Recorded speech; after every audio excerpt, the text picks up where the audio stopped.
Yeah, you gotta celebrate with the boys and then head straight to the tank. Oh my God, dude, this is like a tight end's dream right here, man. So you still go to basketball practices during football season? Yep, every day I try to make it. I do have a class conflict this year, so I miss part Holy of shit, it, man.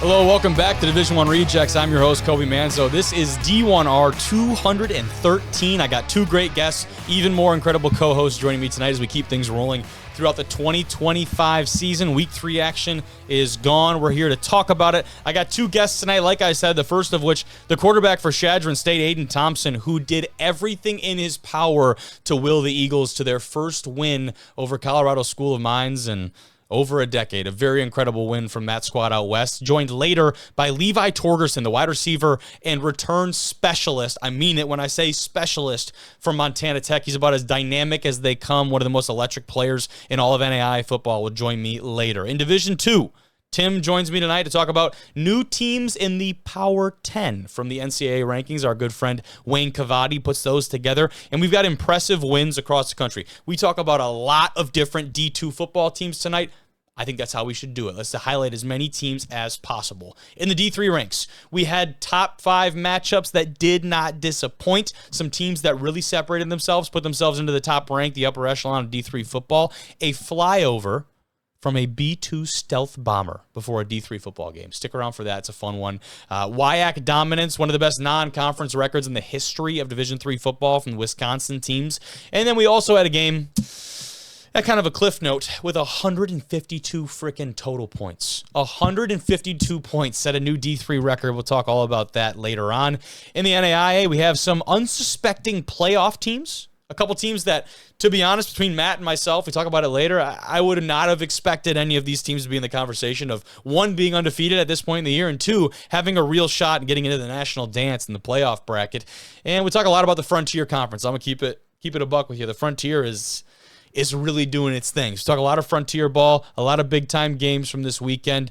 Cannot wait to get started. Let's get to that first guest episode and get you rolling in D1R 213. Joining the show tonight, this guy did it all for the Eagles in Chadron State's win over Colorado Mines Saturday. 4 touchdowns on the day. It's the Orediggers' worst nightmare joining the show here live. It's quarterback Aidan Thompson. What's up, buddy? What's up, man? How are you doing?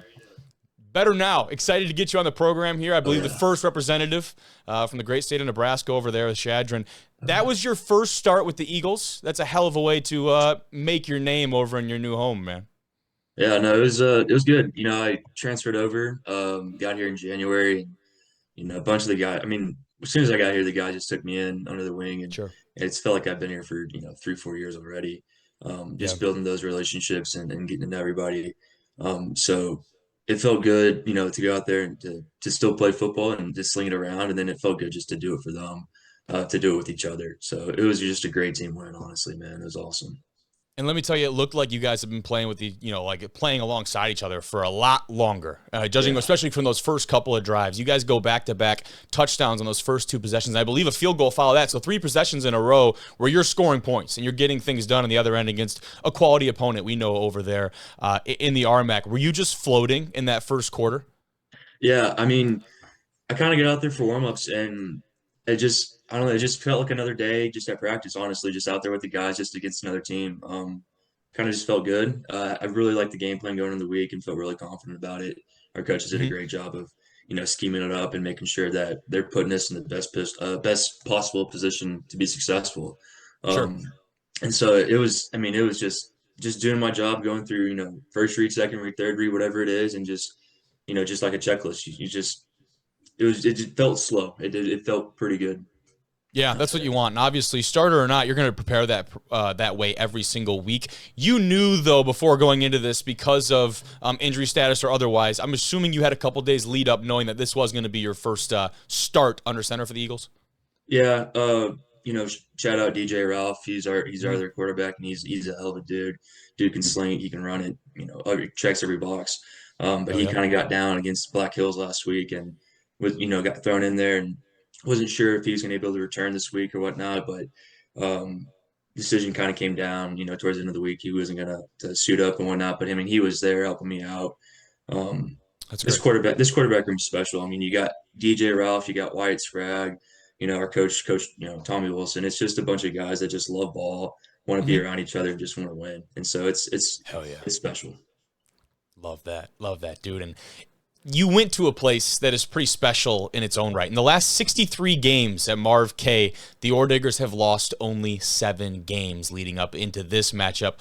What a time to make your debut with the Chadron squad. What was the environment and that location like, man?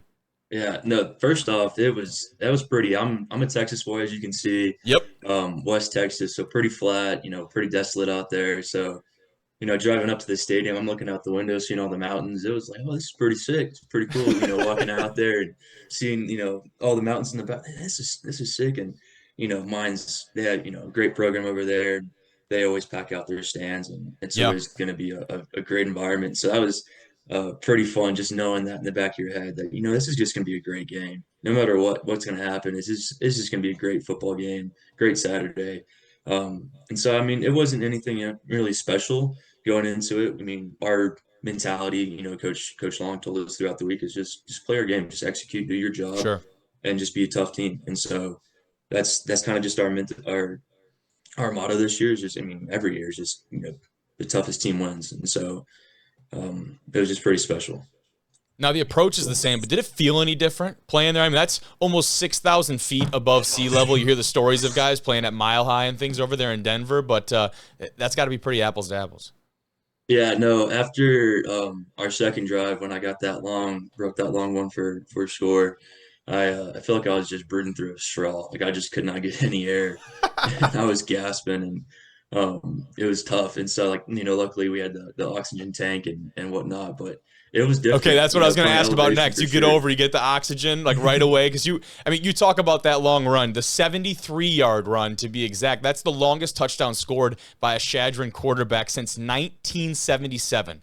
I got to have to imagine you get off the sideline. That's the first thing is you're hitting the oxygen canister.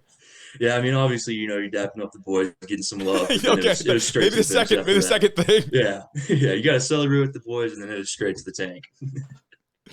That is awesome, man. And that stat is absolutely ridiculous. That's a long time for someone to break off a run like that. And you had 2 of them, right, that were pretty long runs. And then you also get it done through the air. 3 touchdowns through the air is a really great accomplishment. But you guys started this year with back-to-back losses.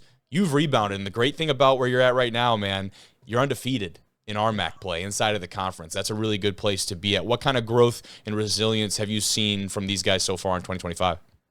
Yeah, for sure. Like last year, you look at the record 3-8. I mean, but those 8 games, it's a matter of, I don't know the math, but 21 points, if that. Not a lot. It's less, yeah, and it's there. And so, those first 2 games against UNC and against Kearney, those are good quality opponents. Obviously, UNC should have beat Colorado State, in my opinion. And then obviously they got the win this past week against Houston Christian. Then you got Kearney, who's 3-1, rolling too. And so those are 2 good non-conference games. Legit. And we learned a lot from them. We moved the ball well against UNC. We just couldn't, punch it in the red zone. So it's kind of been a main focus here for quite some time. And then Kearney, we just kind of shot ourselves in the foot. And so, just getting back to Chadron State football, just doing our job, do your 1/11th. Hell yeah. Stuff is gonna be successful. Stuff's gonna pop. Stuff's gonna be open. And so, just don't try to do too much. Play within yourself and do that. And I think that's what we're learning to do. And we're learning to win. I mean, obviously, kind of got scary towards the end of that game against Mines. You put the ball on the ground. Stuff's going to happen. So you got to eliminate that. But, good teams win, great teams learn from wins. So, we just got to take this week and, we came in the day pretty, excited and whatnot, but, got through the film and, it's on the Mesa. It's just 1 week at a time, 1-0 conference, and that's all you can do.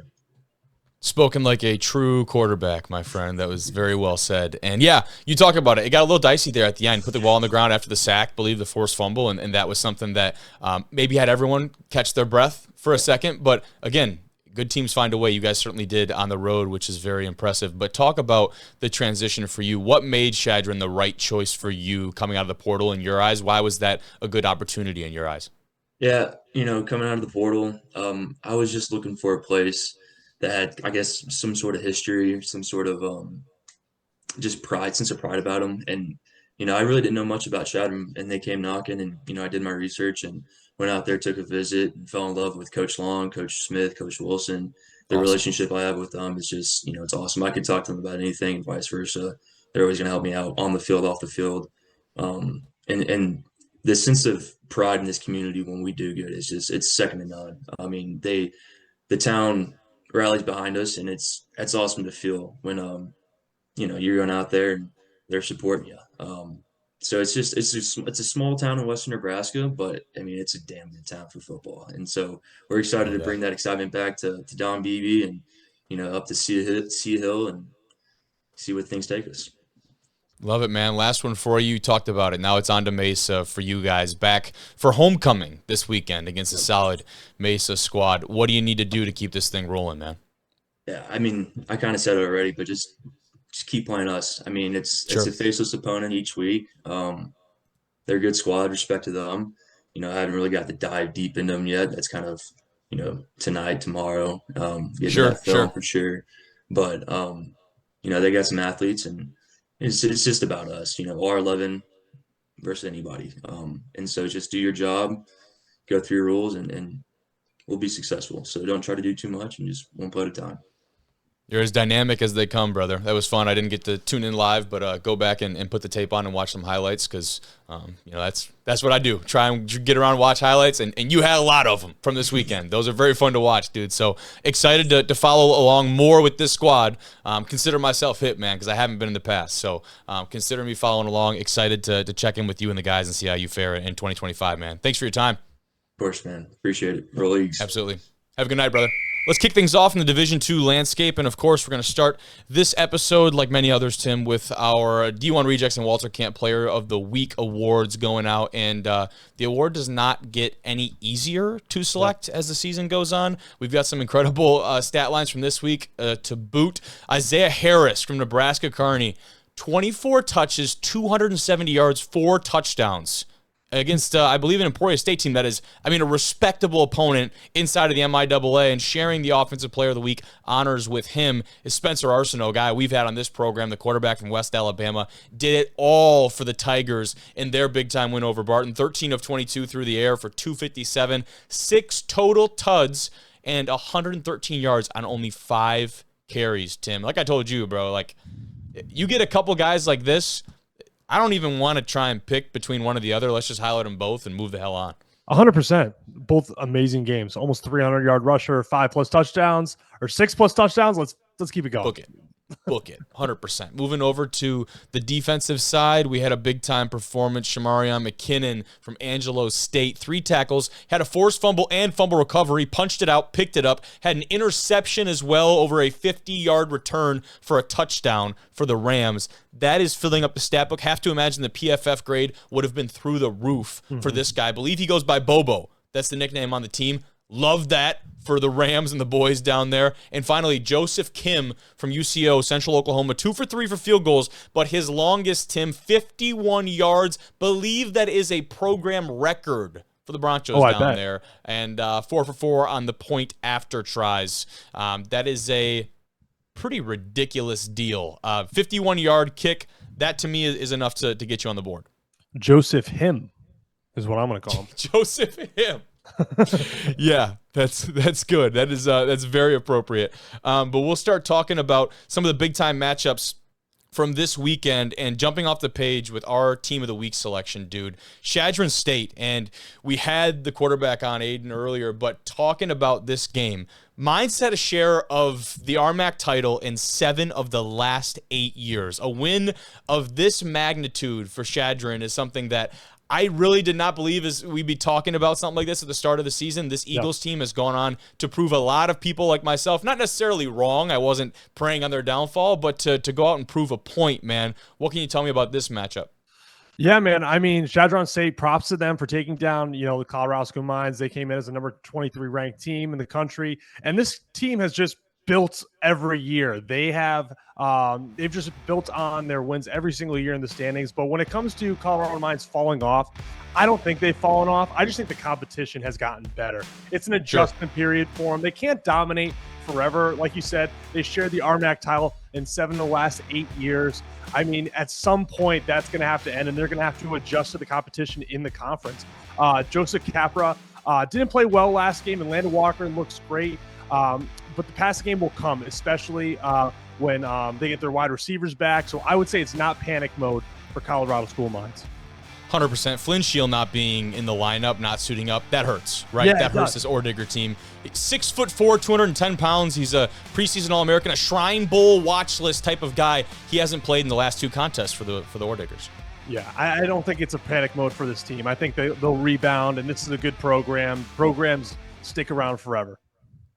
Yes, they certainly do, especially if your program is Colorado Mines. And the defense for Chadron is actually what really caught my eye, on top of the ground game from their quarterback, which we talked about a lot. But that's a big-time win for them.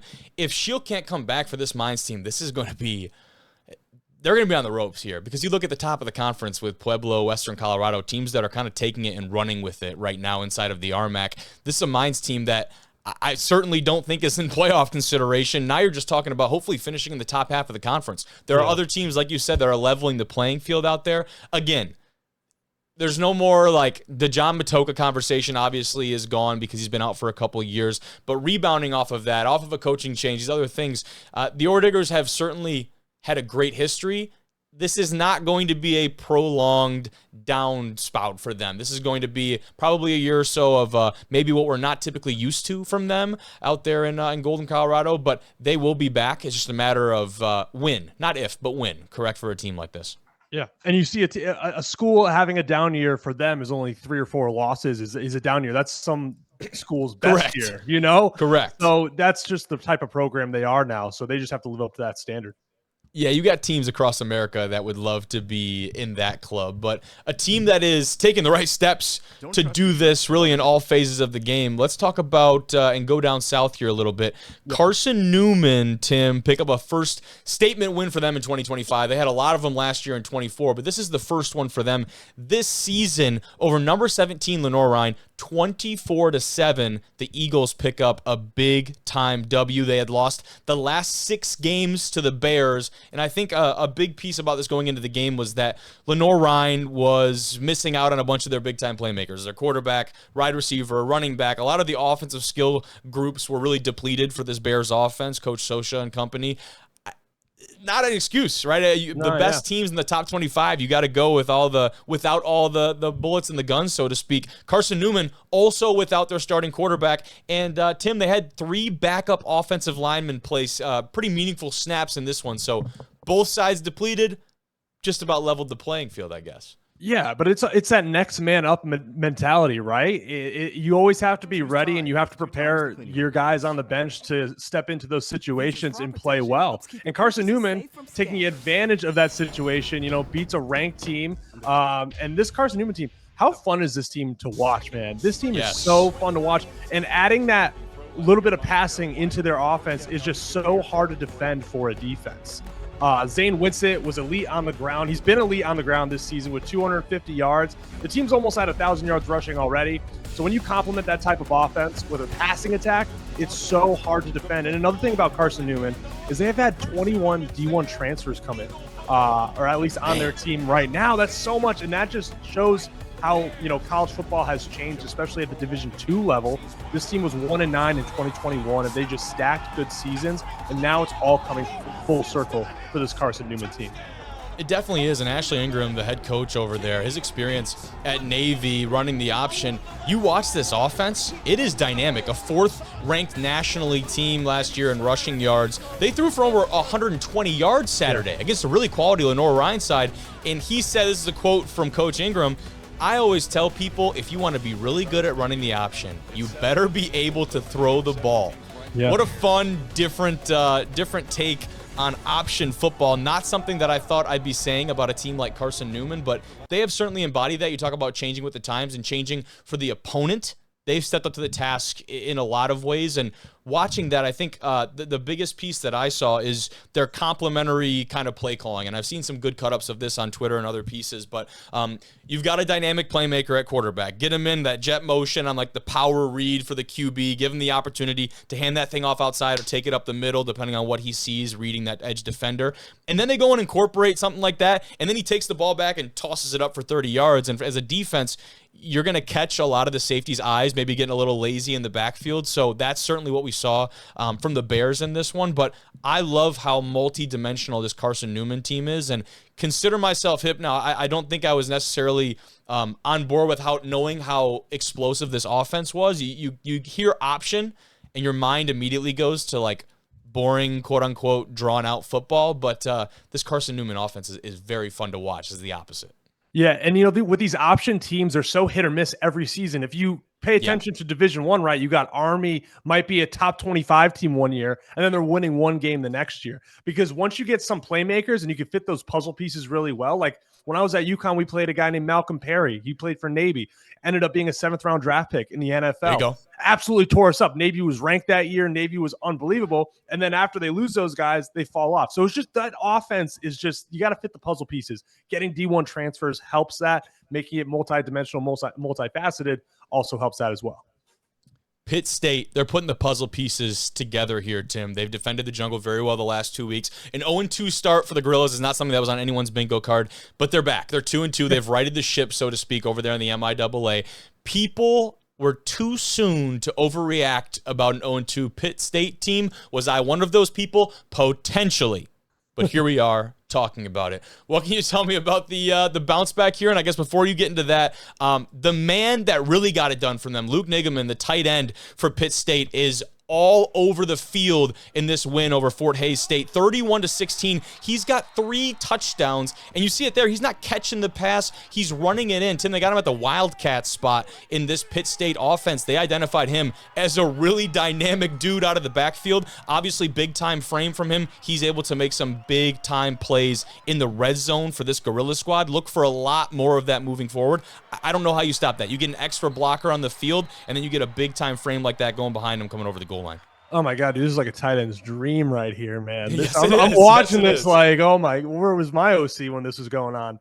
But dude, I mean, that's awesome. And like you said, people bailed on this Pitt State team. I think people bailed on them way too soon. I mean, if you look at their first 4 games, they were playing 2 top 10 teams. They had such a tough start to the season, 4 ranked teams right off the bat. And this Fort Hays State team is no live matter either. I mean, they came in at 20, but they've had some pretty big wins this season as well. And with a new transfer quarterback, you're going to need some time to adjust. Like I said, very tough 4-game stretch. If they came out 3-1 in that 4-game stretch, I would say this is a top 5, top 8 team in the country, and they went 2-2 and they're still ranked in the top 10. I think transfers always need a few games to adjust, especially at quarterback. They have a little bit easier of a schedule now, but the last 3 games when they start going playing Central Missouri, Northwest Missouri, those are going to be some tough games, but they have to win out. I think they have to win out. The winner of this conference every year doesn't lose more than usually 1 conference game, and they're already there, so they got to win out for the rest of the year to have a chance at that conference title for sure. That's the really hard part because nobody goes unscathed in the MIAA. There's going to be a shocker for every single team. Now, does Central Oklahoma, does someone else, do they flip the script and do something we're not expecting this year? Who knows? But that is kind of the problem for Pitt State now. You set yourself up, you need to be perfect the rest of the way in terms of, look at the Super Region this year. In Super Region 4, you got the MIAA, the Lone Star, the GAC, the RMAC. These are conferences that are putting multiple teams. I go down the list, right now and talk about teams in each of those conferences. Harding out of the GAC, of course, but then you're going to have a Henderson or an Arkansas Tech team we're going to talk about a little bit later, or a couple other fringe type teams. The RMAC, you talk about Western, CSU Pueblo, teams that are most likely going to be playoff type squads come November. Lone Star, Angelo State seems to be ahead, but you've got UTPB. Right there. You're putting multiple teams from each of these conferences in. Those coveted spots for the at-large bids, even with the expansion to 32 teams and 8 in each region, is going to be very tough. We need to see a few more of these. I don't know if you saw the picture I put in the rundown. Pitt State's got a turnover thrown, dude. It looks incredible. I'm not exactly sure. Like, I'm assuming it's a turnover thrown. It just says James Smith, everybody on the tweet here. It's awesome. He's got like a staff, and then it's this big red velvet throne with vines on it. That's a pretty cool sideline addition. I just want to know where they buy these things. This isn't like an iParty get. This is like there's some thought put into this. So send me the link over there, Pitch Day. I gotta get next episode. I want to be sick. Next, dude, if you show up with a red throne next episode, that'd be sick. But it's fun to see. It is also actually encouraging to see like a team, the way they started, to still be having obviously fun. Like football is supposed to be fun. Like it sounds really stupid, but when you're 0-2 or 0 whatever, sometimes shit is not fun. Like sometimes there's nothing fun about being at practice and things like that after coming off after a couple of losses. The fact that they've been able to right the ship is certainly very impressive. But let's move over. We talked a lot about the top 25 rankings in the past couple of weeks.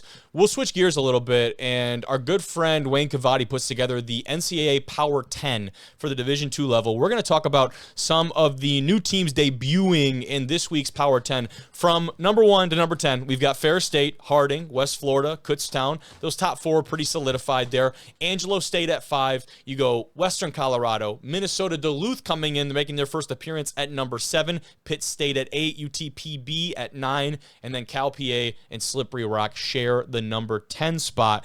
Let's talk about some of these teams, some of these squads that are making their debut. And Tim, I will start with you with the team from the Lone Star State, dude. UTPB, man. This team was on no one's radar to start the season, weren't ranked, came in and beat Central Oklahoma. And you know what? We were like, was this a fluke? Was this just, right place, right time? That was a game that got moved up during the day. We're making all these excuses for them when that happened.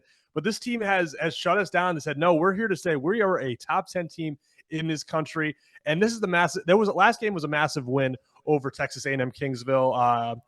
They have ranked. This is the highest ranking in their program history. But they're efficient on both sides of the ball. They're averaging 400 yards on offense, 78% score rate in the end zone, which is amazing. My offense coordinator would go crazy over those stats. And then on defense, they're only allowing 17 first downs a game, outscoring opponents 118-51 in 3 games.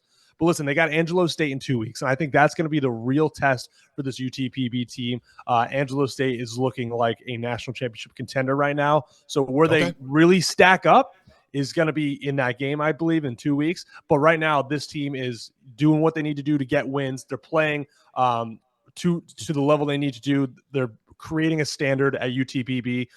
So congrats to them. Good luck for the rest of the season, man. They look good. They definitely do. And this is a team and a program, too, that is incredibly young. I was trying to find the exact date, but this is a team that I don't know if they've been around for more than a decade. Like, this is this is a very young football program in the grand scheme of things.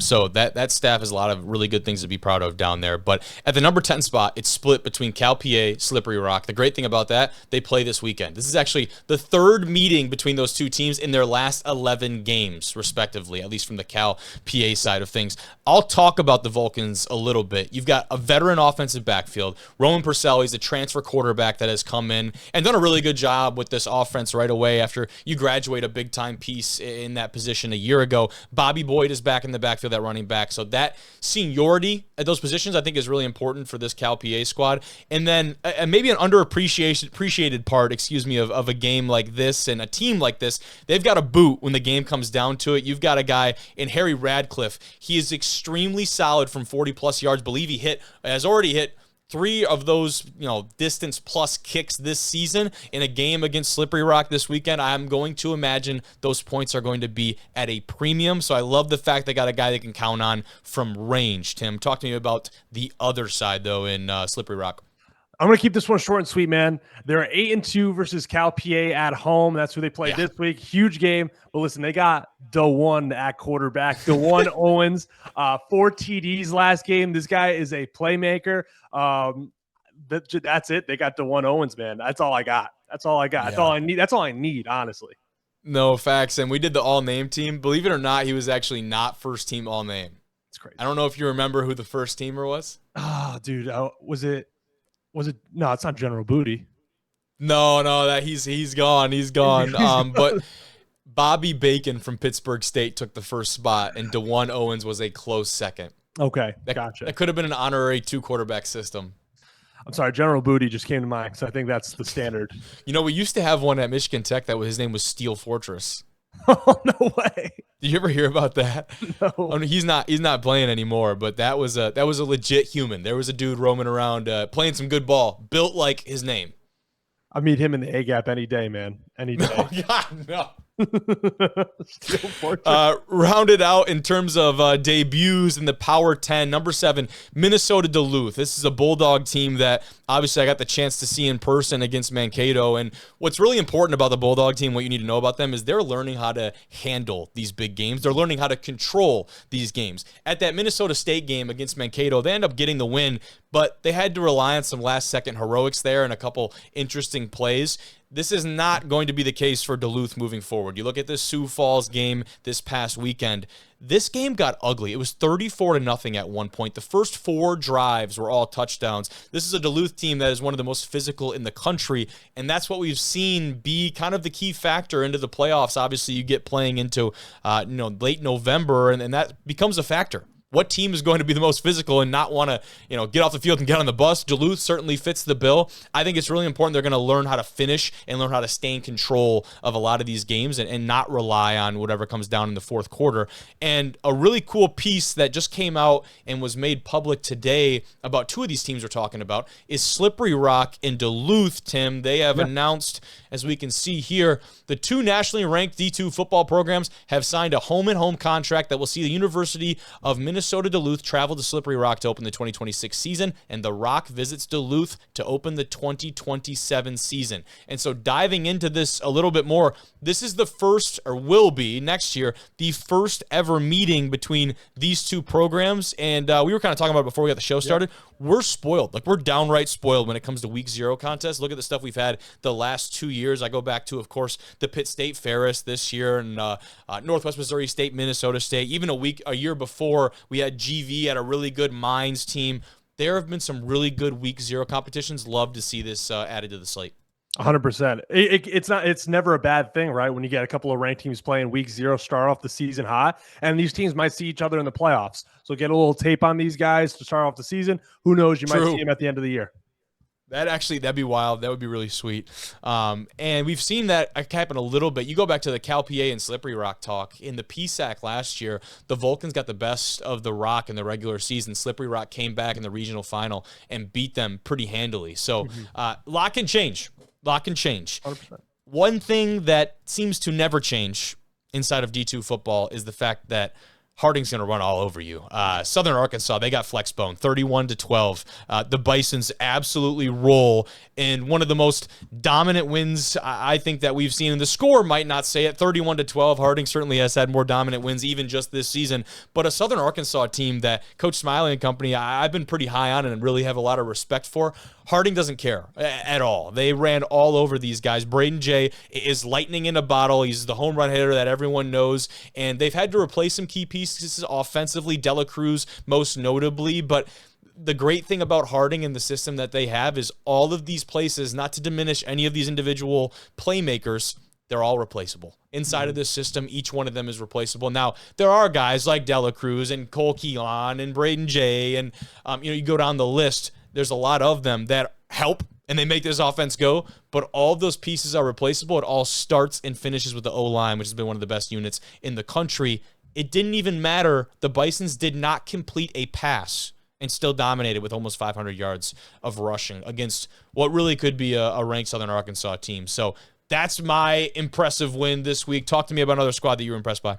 I was impressed with Upper Iowa, man. They beat number 24 Michigan Tech 21-14. And this Upper Iowa team has just been on the come up. They've been stacking years under Coach Jason Hoskins. He led the Peacocks to 7-4 record last year while going 6-2 in the GLVC. The 7 victories last season were the most in Division II program history, or since becoming a Division II program in 2003. This team is 2-0 right now against Division II teams. They lost their first game versus Drake University, but this is a team that's on pace for breaking that record that they set last year and beating a ranked team like Michigan Tech. The morale that sets for the team and the hype that it creates for the rest of the season. This Upper Iowa team, watch out for them. Yeah. Yeah, and I can say this. I'm not one to necessarily mince words, but I'll tell you right now, Upper Iowa is kind of the doormat of the NSIC for a while. And I can say that now because there's optimism and there's hope for this team that has obviously turned the corner. And whether you're getting wins in the GLVC or the NSIC, you're winning football games, meaningful games against like this, like a ranked opponent. And so now not only do you have some of that confidence that you talk about, Tim, but you look at a team now that's going into the rest of their schedule inside of the GLVC thinking, man, we could run the freaking table. Like, we can go in here and make some noise. Now, they still got a couple games in the schedule that are not roll out of bed and beat the team type of games, but this program has taken a big step. Coach Hoskins took the job after the 2019 season, obviously didn't really get much going in 2020, so think of this as his fourth year. Fourth year at the helm of this program. That's how I think 3 years is really the benchmark of what you need to show the growth, the turnaround of a football program. You think that's a good measuring stick? 100%. I always say that too whenever there's a new coach, because you got to get the players that were recruited there, that stayed there. You got to go through that first year. Then this second year, now you're bringing in your guys, but they're young. And then you get a year under their belt. Maybe they're still a little bit young, but they can stack a couple of big wins. That third year is going to be huge because that's when everyone's developed. Everyone's been in the same system for a couple of years. Now we need to see some progress, and they saw that last year with the highest win or the most wins in program history. Do you think that timeline has been shortened by the addition of the transfer portal too, in terms of coaches having a shorter leash and more pressure to turn around and win some games now? Because from what I've heard, talking with coaches around the country, I had a good conversation with, the head coach at UVA Wise actually just about a year ago, and he had talked about when he took that job, the administration down there was very upfront with him in that we have almost no expectations for year one. In terms of get in here, start developing culture. We're not necessarily, we want to go out there and win games. Like, obviously, that goes without saying. But we're not worried about what the win-loss column looks like at the end of the season if we're seeing progress in terms of developing these guys and getting your culture and things set into place.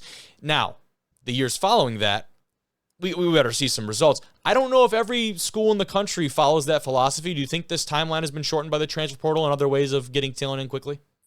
I don't think it's been shortened, but I think it'll expose the type of culture the coach sets much faster. Okay. If that makes sense. So, I mean, if you get some transfer guys in, right, and they don't buy in right away, then I think the eyes are going to go to the coach. I think it's a plus to get transfers and they can help. But I think at this level, where you're not throwing money at players like in the Division I level, people aren't really moving as much. I think the culture that's the coach's set is so important. So I think that if someone's coming in, they can sniff that out right away, for sure. That's a really good point. Yeah. That is a very good take because, if something is not strong enough, right, the culture is not strong enough, that's where you allow chinks in the armor, so to speak, and someone gets in and can turn into a cancer on a team. But if that culture is strong enough and you got a group of guys that is bought in, the choices for the transfer coming in are pretty simple. Conform or get the hell out. Right? Yeah. It's either get with the program or get out of Dodge, and we'll see you later because you're not going to be a fit for this team. But moving forward with some impressive wins, how about the Wonder Boys? Arkansas Tech, statement win over Ouachita Baptist, 28-23. This is a homecoming of sorts, Tim, for the Wonder Boys' new head coach, Roy Thompson. He spent the last 12 years as a defensive coordinator at OBU, and you go back to your old stomping grounds and pick up a big-time win like this. That had to feel good. Now, what I love about this for Arkansas Tech, there is a very good chance that this team is going to be 6-0, which is wild for them. Now, we still got a couple games to play before that happens. But I'm telling you right now, there's a very good chance this Arkansas Tech team will be 6-0 heading into what is kind of a backloaded schedule, starting off with SAU. You've got Henderson State right there. Harding is the last game of their season. So if Arkansas Tech can take care of business, we could be talking about a game for the first time in a while between Wonder Boys and the Bisons that really means something at the end of the GAC season. Again, they're going to have a couple games here. I believe they'll finish very strongly. They still have some tests before we get to that point. But if you told me there was a chance for this Arkansas Tech team to be 6-0 at the starting of the year, I don't know what I would have said. It probably would not have been in agreement. Here they are. Here we are. Really excited for this squad and for head coach Thompson. That is an awesome feat to turn this thing around and get these boys rolling. Yeah, 100%. How about Ohio Dominican now? Big time move over Tiffin, 20-14. And I will double check as we talk about this. Pretty sure this is the first time that they've beaten the Dragons. Yeah. I wanted to double check that too. Couldn't find any facts, but okay. We out here just bullshitting, speculating. Yep. But listen, OD now on the radar, 2-0, great win versus Tiffin. Not taking anything away from that win, but this is a good Tiffin football team. I think they're better than Ohio Dominican. I think this is one of those we were looking past you type of games for Tiffin, honestly. Okay. I think last week they played Ferris State, and they played them so well. And sometimes when you play a team like Ferris State, you put all your effort into that game. And when it doesn't really go your way, you're kind of like, we got, we think we're better than this opponent the next week. So you look past them, and then they come out and they punch you in the mouth. They look at it to take advantage of you, of the situation, and they'll punch you in the mouth. I think that's what happened to Tiffin. I think they just got to take it on the chin, move on. This is a good Tiffin team, but props to Ohio Dominican for taking advantage of that. That's what I personally think happened. There's some X's and O's obviously in there, but that's where I'm going to go. Correct.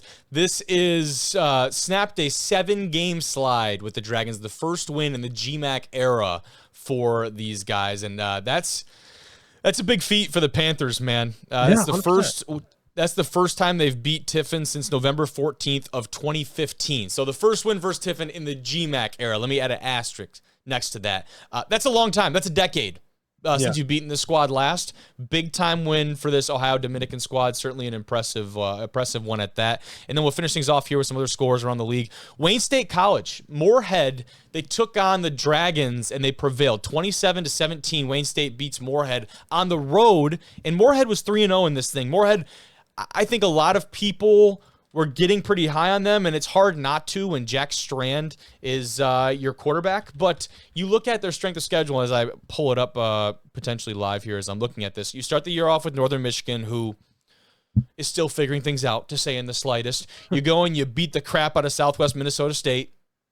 Not really moving the needle for me. And then you beat a Winona State team that, let's be honest, is probably not having their best of years. Mm-hmm. I think this was in the cards for this Moorhead team. I didn't know if it was going to come against Wayne State. I didn't know if it would wait until next week at Minnesota Duluth, which I think it will. They're coming, Kyle Waljasper and company. But I'm not really surprised by this one. Wayne State, solid program, but that is a big-time result. That's a 3-0 program you're taking down regardless in Moorhead. Virginia Union, they upset number 21, Johnson C. Smith.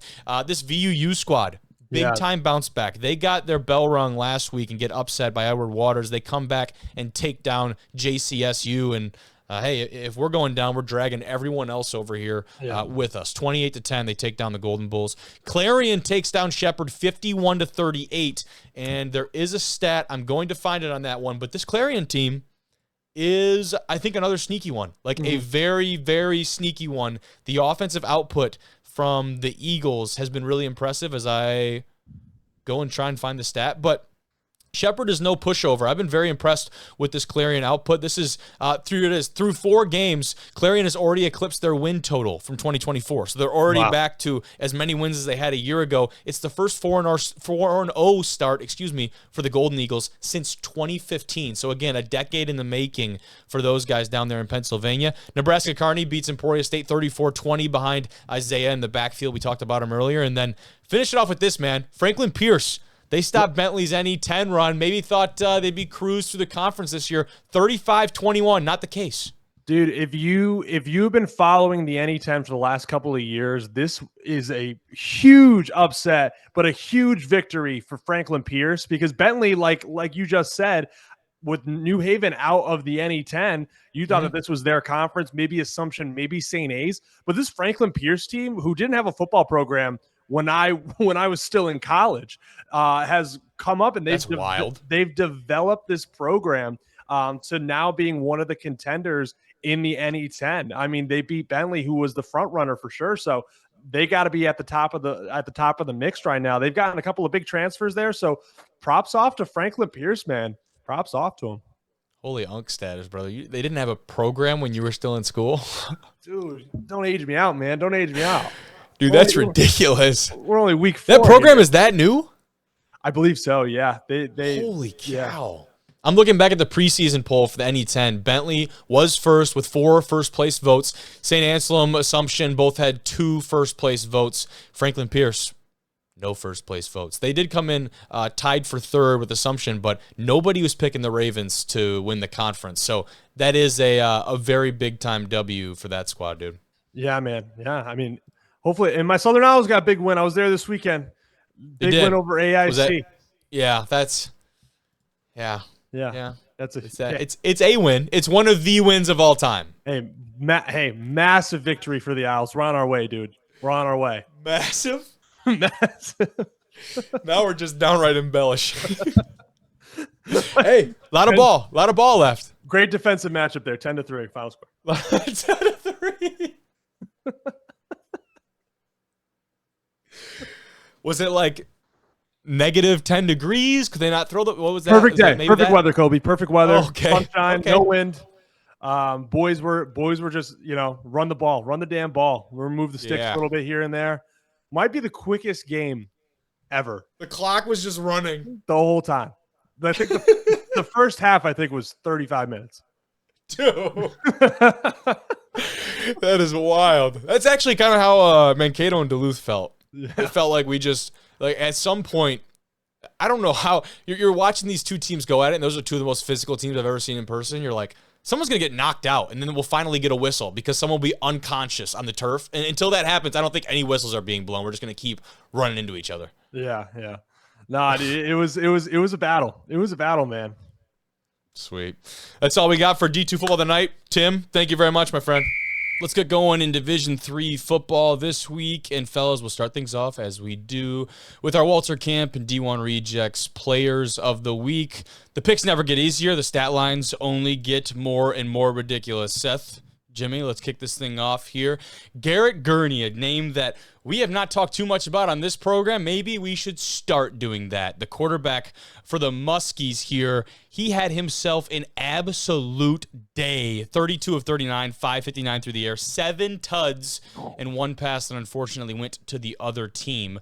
But if we keep things going, had another one. Kyle Haas from La Crosse, 29 to 39, very efficient, 344, and 2 tuds against what is a Division II opponent. Whether you look at it, the solid one or not, a Division II foe put up this type of stat line. That is a good way to get into the POTW conversation. On the defensive side, this one was just stupid. Whew. Jacob Erickson, the defensive end from George Fox, 11 tackles, 6 of them behind the line of scrimmage, 5 of them the quarterback being knocked down, and 1 forced fumble, 5 sacks in a single game. That I do believe George Fox, I'm going to have to double check, boys. I think George Fox ended up losing this game, by the way. Yeah, right. My goodness. Yeah, 5 sacks, though. Come on. I want to say, I'm going to double check it right now before I fact check myself here, but I'm pretty sure, yes, they lost it to Claremont Mudd Script, CMS. I believe it was a last-second touchdown type of situation that they come out on top with that win out west. But, that stat line is just stupid. That is absolutely ridiculous from Mr. Erickson there. And then our specialist, holy Jackson Hops from Wartburg, 6 punts, almost 45-yard average, 84 long, and 3 of them inside the 20. Did not have room for the statistic that is that Fu Manchu. The Fu Manchu's got to add 10, 15 yards on those punts, man. Is that it? Is that all? I was actually in attendance for this football game, and he kicked it from his own goal line to the opposite 1-yard line. It was maybe the longest punt. Our returner, dude, it was sailing over his head, and then it just landed. You did the special teams unit, the punt, the gunners didn't even have to. They didn't have to touch it. It landed perfectly on the opposite one. What an absolute boot. It was crazy. And he was doing that all day. That is insane. Was that one of the ones that sailed over his head or got a nice couple bounces and got rolling? It sailed over his head and then had a couple of bounces and then it just sat perfectly. Unbelievable. Yeah, that's ridiculous. But yeah, a very good player of the week poll. I was trying to find. There's the video out there somewhere, but we'll continue without it. But those are our player of the week selections for Division III for Week 3 as we keep things rolling, fellas. Let's start talking about some of the best games of the week, and it starts with Johns Hopkins. They looked dominant at Susquehanna, 40-22 in this game. Honestly, it could have even been not that close. This is one of the only games I had the chance to really sit down and watch. And as I'm watching this one, and the Blue Jays just start taking this away early on, and I remember we watched the hit of the safety that we put out on social media. I watched that one. I just sat there and went, oh, that one hurt. That one really hurt. Ehrlich and company from Susquehanna, they came out and scored on their first drive. And then from there, really puttered out on the offensive side of the ball. And I think, boys, the big question coming into this one was, where's Lamons? Rashawn Lamons, the big-time running back for this Susquehanna team, this Riverhawks squad. He suits up. They must have been keeping him for John Hopkins. They must have put him in the kryptonite and thought him out before this game. It was not enough. And I know he did have, from the box score, did have a really good game. I'll tell you what, though. They shut him down early. He came alive later on, but a really good performance from this Blue Jay defense, man. No doubt about it. I mean, for sure, Lamons definitely came to play. He actually split most of his carries throughout the day, but he averaged 8.5 yards a carry and had 2 touchdowns. And obviously that can be a little deceiving based on how this game was going. And actually, if you look at the box score, it was actually pretty even throughout the course of the day. But Susquehanna they turned it over on downs twice, had the 1 interception, and it was 17-7 going into halftime. So it wasn't absolutely out of this world at that point. But I think obviously the biggest turning point of the day, Johns Hopkins got a punt down at like the 1-inch line. If you actually look at the box score, it says at the the Susquehanna 0. Like, it doesn't even say the 1 yard, it says the 0 yard line. Yep. And then it was, followed up by that safety with the big hit, and then capped off by a Josh Moore touchdown. And if you go back to look at that sequence, a little bit, from a coaching perspective for Susquehanna, you really just don't want to make a bad situation worse, which they kind of did. And I don't know how they were blocking that particular play, but it looked like they were running a little zone read concept where they were reading one of the D linemen out of that 3-4 defense. Sure. And, I don't know, as a quarterback, as a former coach, I always felt like doing any sort of reads, whether that's power read or zone read, when you're doing that on your own goal line, that's really hard because a lot of things can go wrong. And then, Correct. Of course, he ends up pulling it and throwing it to a receiver who actually wasn't even running a route. Made a lot of things worse, and that's kind of where the whole thing flipped for the day. Turned into a little bit of a hospital ball there on your No own doubt negative about it. yard line. Yeah, that was tough to watch. And yeah, ideally, I mean, those read situations, that is like you're trying to put your guy in a situation where he can't be wrong, right? You make the defender wrong in any instance, but what you don't have and what you really need in a read type situation is time and space. Right. You don't have either of those in your own goal line, so that was kind of a tough deal, but a group that definitely needs some of the credit, Jimmy, the big boys up front for JHU. Yeah, Johns Hopkins University. Those boys up front, I tell you what, we talked about this at River Falls. They got a big transfer portal center from Wheaton College and Drew Chair. We talked about how tough that non-conference schedule was going to be. I mean, they just ripped off 3 in a row. I mean, it looks like they answered that question for us if they're a legit national title contender, and they are. They're going to be right there because of that dominant offensive line. 0 sacks this weekend, and they ran for 200 yards. So, yeah. I mean, what that tells me, obviously, good running back, but really, really, really, really, really good O-line. Really good O-line. And look for them to continue that the rest is through conference play and into the playoffs as well. And I think they really put themselves, there's levels to all this, right? And they knock themselves up a tier, right? We talk about North Central and Mount Union. We put them in this high regard. Hopkins is right there. They are very much have entered the chat, so to speak, and put themselves in that tier up with the top dogs. There's no reason they can't be talked about in the same light. Now, have they had the same level of success of those 2 programs? Maybe not, but we're talking about right here, right now. What have you done for me lately? And Johns Hopkins has done more than most to put themselves in that conversation. And the physical brand of ball that they have been playing is very encouraging. Yeah. The quarterback position all the way throughout the line of scrimmage and the defensive side of the ball, they do a really good job. They're very thorough in the physical type of play. And again, we got a lot of ball to play. They still got some big matchups ahead of them, but I can't wait until we see them clash with one of the big dogs. No, I have a question for you guys. From number 1 and number 2, how much do you think there is the gap between 1 and 2 and 3? See, if you would have asked me a week ago, the answer might have been a little bit different. Right. You see this performance from a Johns Hopkins that, like, I truly believe, like, North Central and Mount Union was 1A and 1B. Sure. Hopkins is there. I really do believe that you show up against a team like Susquehanna like that, and then from there, who knows? And there's still we're going to talk WIAC later on. Don't worry, but we're going to talk a lot about that. But has one of those teams put themselves in that conversation? I don't think just yet, but only because they haven't had the opportunity. I don't think it's a matter of they won't be able to. Johns Hopkins has just been presented with their schedule. I think they've been presented with the opportunity to put themselves in that conversation. You look at their schedule this year, you start things off with a dominant win on the road at Ithaca. You come back home, and you win pretty convincingly against a John Carroll squad we've got a lot of respect for, and then the Susquehanna win. 3 wins in a row where it feels like every week they've gotten better against better opponents. So, to me, the gap between a Mount Union and a Johns Hopkins, I think it's a coin flip.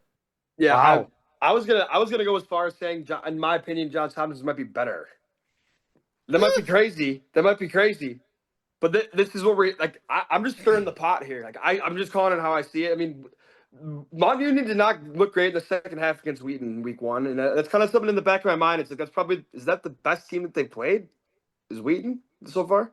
Mount Union? Yeah, I mean, I'm looking ahead at Johns Hopkins schedules, and I know, as a coach and a player, they'll never do this, but guess what? I'm neither, so I can absolutely do this. You look ahead, you got Carnegie Mellon coming into town on October 11th, and you're on the road at Muhlenberg November 1st. Those are 2 pretty marquee matchups. Like, right there, those are 2 that are going to be big time, but it's, that's about as far as the Centennial goes, boys. There's not going to be much more in the way of road bumps for this squad, and the way that they've been tested early and have risen to the challenge each and every time.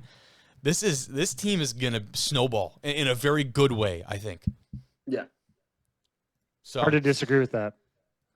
There you go. And we'll keep things rolling. Let's talk about a team that did it on the road, fellas. UW Whitewater. They go down to Belton, and they got the belt out. Mary Hardin Baylor, 26-6. Whitewater dominates in all phases on the road. And the crew dropped the video. I don't know if you guys saw it on social, asking all the guys what a Warhawk was. Let me tell you something. And boys down there in the Lone Star State effed around and found out because Warhawks came down there. Yeah. They soared to a big-time victory, and I talked about it last week. One of the Purple Powers is going to take a step back in the national prominence. One of them very much did. Now, the season for Mary Hardin Baylor is not over. They still have a very good roster and still have a lot of games to play. ASC title is very much still in contention, but that's got to sting. This really felt like one of those games where Mary Hardin Baylor really had the chance to show, like, hey, like the last couple of years, that's not us, right? Yeah. And they could say, really, hey, we're back now. But man, Whitewater dominated like every single category.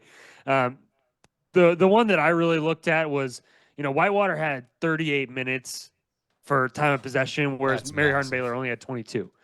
And if you're gonna beat Whitewater, like, you got to flip that. Like, that number's got to be flipped, because if Whitewater goes up on you, they're gonna run the rock, and they're gonna possess the ball.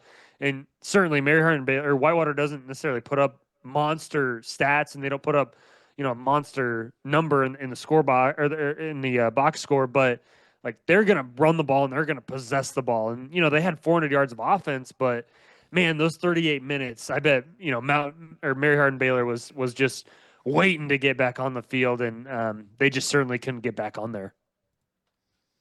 Definitely the case. And now you look at this team in Whitewater, and you held the crew to 60 yards on the ground. That's the type of play we've come to expect from this Warhawk squad. And what makes it actually really exciting now is you get a bye, because you open up WIAC play with lacrosse in what could be the matchup of the year, at least in the Midwest here. And that's just going to give more of the build. Right? Because if you have a game this week, you definitely could fall into the trap of overlooking that and looking at a game against a lacrosse team that, really are the 2 favorites inside of the conference right now. But what you have now instead is Whitewater getting an extra week to prep for the Eagles. I'm sure they would have it no other way, boys.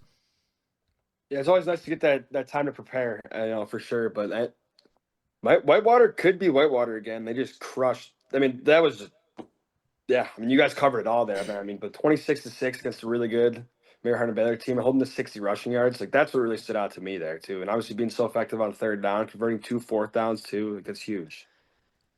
100%. And a team that we've been pleasantly surprised by so far in 2025 is the Coast Guard Academy. And it wasn't just them that went to this record, boys, but them and Nichols came in and produced as well. 152 points in one ball game. Coast Guard and Nichols, the graphic here from D3 Sports Data. That is a new Division III record. The previous one held by Rose-Hulman and Illinois College back in 2014. So it's been over a decade since this was touched. And what a great spread of teams on here, by the way. Just a very great spread of really across the country and a lot of different squads showing up. None of them have done it like this. Imagine scoring 60 points and losing, unfortunately. Oh, my goodness.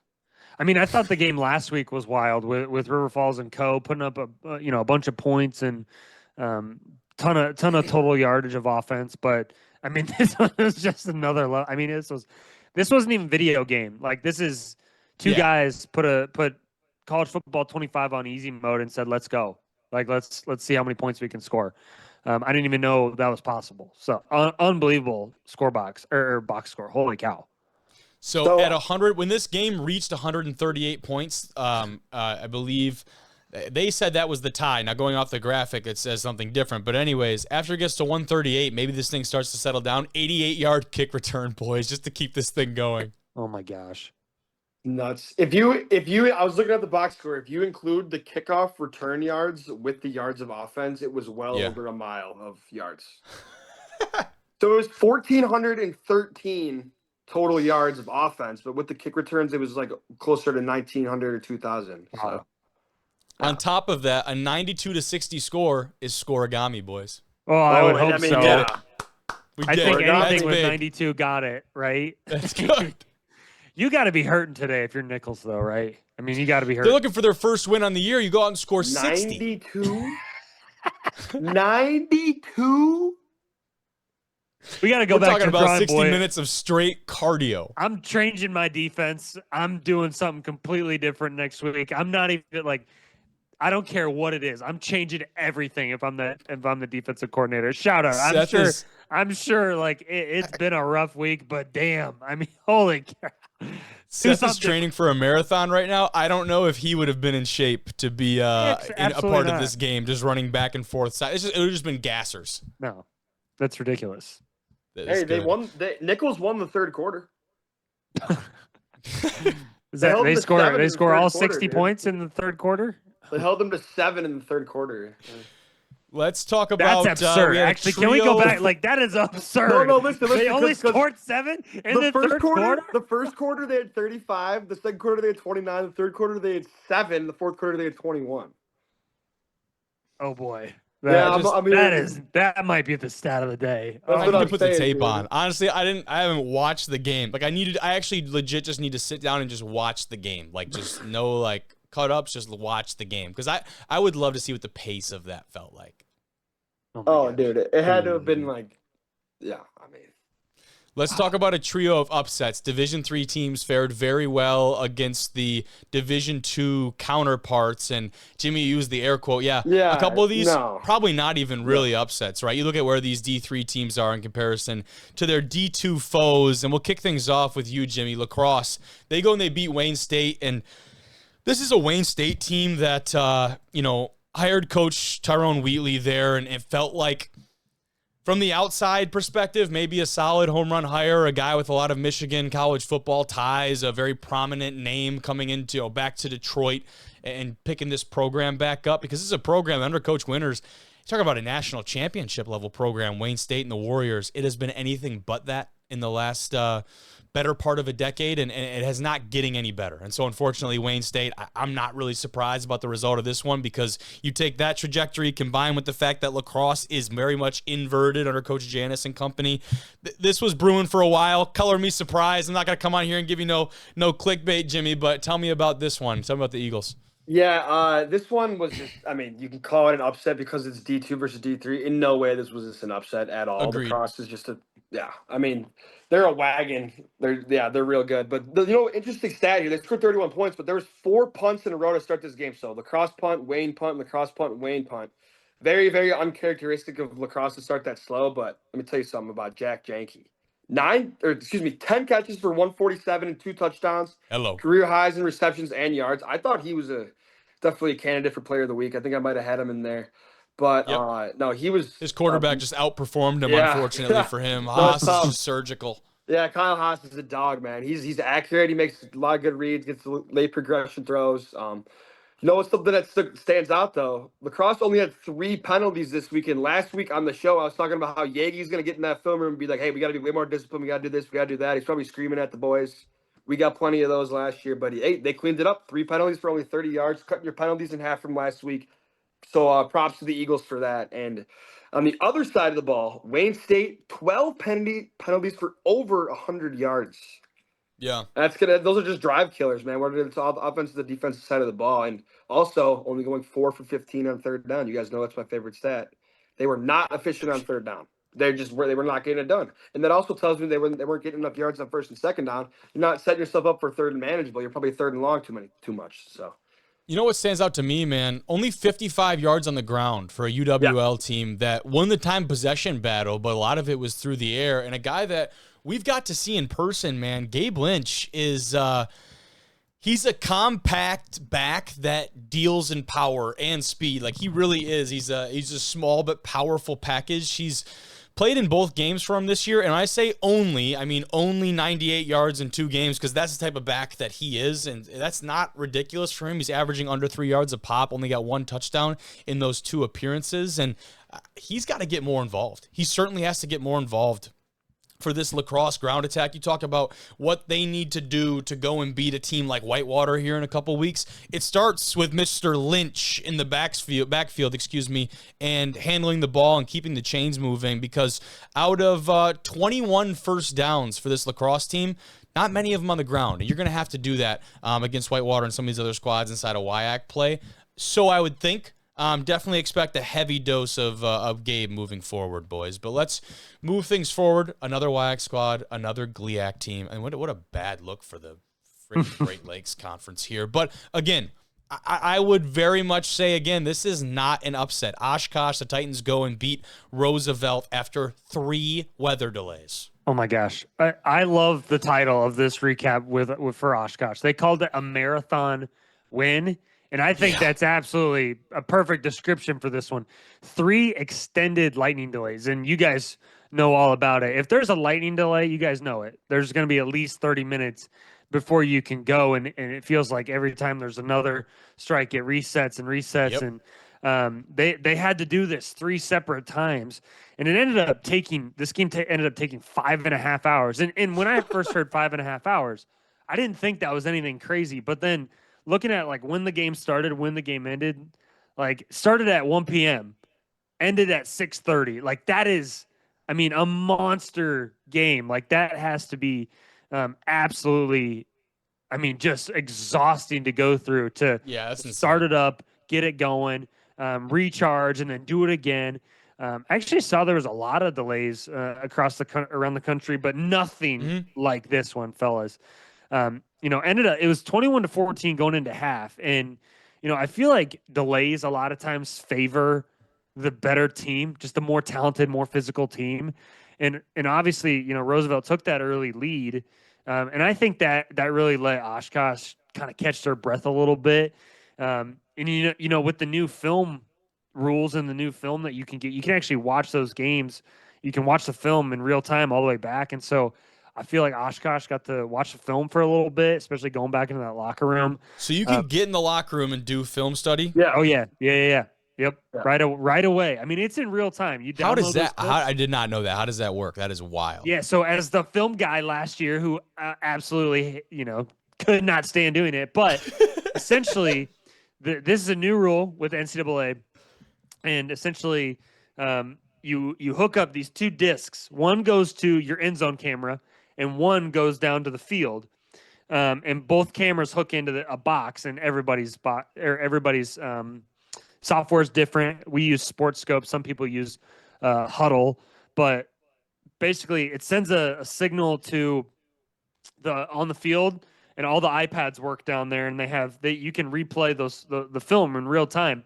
And then there's also a signal that goes up to the press box, and you have somebody that's clipping all these plays and press and record. It's actually a really slick setup. And so you can actually go back and not just look at pictures, you can watch like clips back. So that's been new this year, or the last 2 years. So that's across pretty the sweet, board, man. Yeah, I have to imagine that was definitely taking place. How many games have you seen where a team has over almost 500 yards of total offense and they go 3 of 13 on third down? That's absurd. Not very many. I mean, that's a big time oopie doop on that one, boys. That's a wild one for Oshkosh, and they were very well split. 250 through the air, 230 on the ground. I mean, that's a really respectable split. They did a lot of things right. Third down was just not one of them. Right. Well, that tells me, hey Jimmy, that's one of your favorite stats, right? It tells me, right, they're not getting a ton of yards on first down. One of the goals, and I don't know what you guys had for this, but the goal typically for second down is get half of the yardage back. And then, of course, you want to convert. And so that tells me they were probably in a lot of third and longs, definitely not a lot of third and manageables, under 5 yards. But, yeah, I mean, not converting, that there's the big picture to that whole thing. And it probably ended up being first down wasn't very efficient. Neither was second down. 100%. To close things off here in terms of our quote-unquote upsets, this one I would probably put in the upset category. Brevard beats Erskine 38-34. A team down in North Carolina, the Tornadoes, boys. Welcome to the show. Not a team that I don't believe has ever graced D1 Rejects. Shout out the boys down there. This is a big-time W. They're stringing together a couple wins. This Tornado squad is. They scored with 19 seconds left for the W. Their quarterback, Ethan Beamish, 4 touchdowns through the air in this one. They trailed by as many as 21. So officially consider myself on notice for this squad. Again, I always like when we get to talk about a new team because there are 250 some teams in Division III football across the country. It's an absurd number. This is no exception to that. And when I say they were down by 21, it was 21-0. Erskine got out ahead early in this one. They bounced back from a multi-score deficit and finally get the win here at the very end. They get a bye week before starting their USA South Conference play on October 4th. They get Belhaven, which, judging off what we've seen from Belhaven so far, I think the Tornadoes, boys, safe to say, potentially rolling in 2025. They sit right now at 2-1. Their loss came against Kentucky Christian, a decent NAIA program. So in the D3 world, they're 2-0. Conference play starts anew, and the USA South is, I don't know if I'd say wide open, fellas. There's a couple teams in there that certainly would be head and shoulders above. Huntington definitely comes to mind right away. But there is definitely a chance for Tornadoes to make some noise, and we could be talking about them in October and November here. I would like to follow back in with the fellas. Tornadoes, my official pick to win the USA South as of right now. Okay. Yep. That was the pitch. I love it. Me too. Yeah, you got me. You got me sold. In. I watched Belhaven this weekend a little bit. Yeah. And, the boys got it done, but boy, yeah, it's not a elite conference. I'll probably say that, but yeah, give me the Tornadoes all day long. Absolutely. Let's flip over and talk about a really fun deal that happened in D3 football over the weekend, fellas. Up at Norwich, this is one that I'm not going to lie, I don't know if we ever thought we'd be talking about this on the show. We had a B-2 stealth bomber flyover at Norwich for the Cadets game this weekend. Let's cut to the video here and check this bad boy out. Imagine being in attendance for this. That is obscene. I feel like that the video doesn't even do it justice. Not at all. Like, not I even bet close. it was so loud. I bet it was so incredible. Here, I got the audio rolling. Hold on.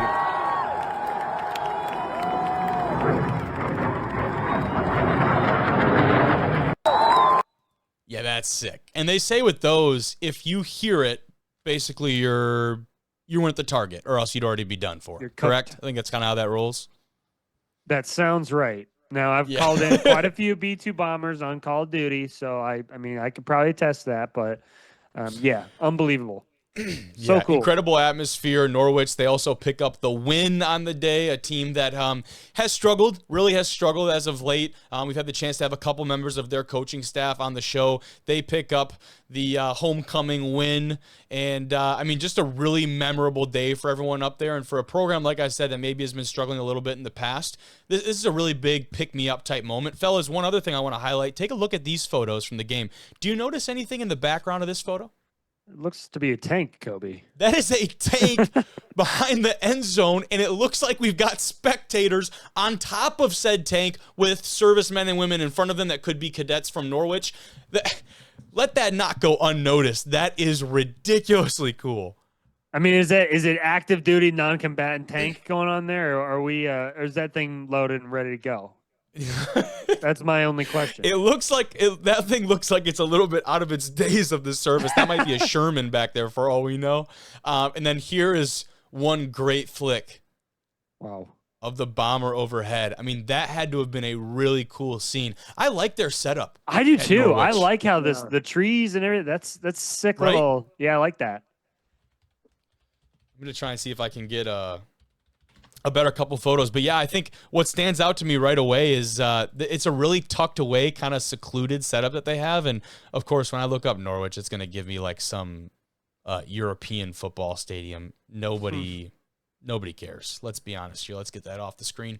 But a really fun day for Norwich and company. Pick up the win. Also, of course, get things rolling in a really good way and start the game off in that fashion is awesome, fellas. But let's move forward. We got a topic that I know you guys are definitely pumped to talk about. That is the WIAC, the supremacy that has been the Wisconsin Intercollegiate Athletic Conference. 21-2 in non-conference games. We're starting conference play up, but let's take a minute and just appreciate the best conference in D3 football, boys. Outrageous. I can't sit here and say I'm surprised. Yeah. Like I was kind of like expecting the WIAC to dominate non-conference play. Like, we can throw a parade for us, but like let's get to the semifinals. Let's go to the national championship. Like, it's been a while since we've been there. So, sure. Like, you know what I mean? That's fair. And that is the biggest knock, right? Is that a lot of these teams have not fared very well in the playoffs. Well, and I know you guys are certainly going to have your takes about that. How long do you want me to go with this? How long do you want me to go with this? What's my cap here? I'll just go. Okay, here. Let me just say this. Two of the most important things that I think leads to championship success in the playoffs is talent and health. And if you were creating a super team in the CCIW or the Ohio League, at every position, you would probably just get North Central and you would just get Mount Union again. Am I correct? I'm correct. But if you made a super team of the WIAC, you would have a different quarterback. You'd have 3 different receivers. You'd have a different offensive lineman at every single position. I mean, all of those talented teams, right, all have unbelievable players, but all the good players that are going to go to the CCIW all just go to one team. Rightfully so, and they recruit well. Like, and same with Mount Union, they win. It's like, why would you want to go to another team if you could just go to the team that wins all the time? And if you're the best player in Wisconsin, right, and you tell me, oh, I'm going to go to Whitewater, I'm going to go to La Crosse, Stout, obviously River Falls, of course, like, I'd believe you. I'd be like, that makes sense. They're a really good team. And so they just absolutely kick the shit out of each other all year long. And so they're not all that healthy. Whereas the other teams that, you know, their starters don't play after the first half the time, like, they probably feel pretty good, right? They probably feel really good going into the playoffs. And they usually, now they're going to have buys and they're even more healthy. And then they play, you know, the worst probably conference winner of the entire league, like the entire country. So there you go again. So I digress. Anyways. I'll poke the bear. Did Blaha play the full 60 against Belhaven? Actually, he came out after like the 3rd drive. So good point. We're not in the conference play yet, though. Yeah, we're not in the conference play yet. I was just about to say that. He will play every I snap know. against Oshkosh but Seth, I already smell the first initial reaction right there. But I cannot wait it's for an incredible October feat. 6th when we come on this show and oh my gosh, And everybody just beat to hell. I mean, that's just how it's an incredible feat. And those 2 losses, one from Oshkosh came to North Central, one of those teams that you talk about. The other one came from Stout to a Wartburg team that we really all were pulling. I thought it was going to be the upset of the early season, right? And 3 interceptions happened. That goes not the way that we were expecting. Yeah. And here we are with 2 losses. But that's a pretty wild one. Jimmy, you got a stat for us? Yeah. I pulled that stat. I'll just go ahead and read it. Yeah, that's not me. I was going to say. I figured Jimmy was the stat guy. I thought that was his. He loves Logan. Yeah. No, shout out Logan. We love Logan on this show. I was like, wait. No, we love Logan on this show, Logan Hansen. And he put out a stat. And honestly, this year of WIAC play in non-conference was actually one of the most historic seasons out there. And it was actually the second best winning percentage since 1997 out of 730 or 783 teams. It was the second highest winning percentage since 1997 for non-conference schedule. So it was actually a very historic year for a non-conference schedule. But yeah, it just doesn't surprise me much. So, okay, on the spot, and I'll give you guys 10 to 15 seconds to each respond to this, and you can't pick your own team. Who's the front runner to win the conference? Lacrosse. That was quick for Jimmy. That was easy. Seth will play devil's advocate.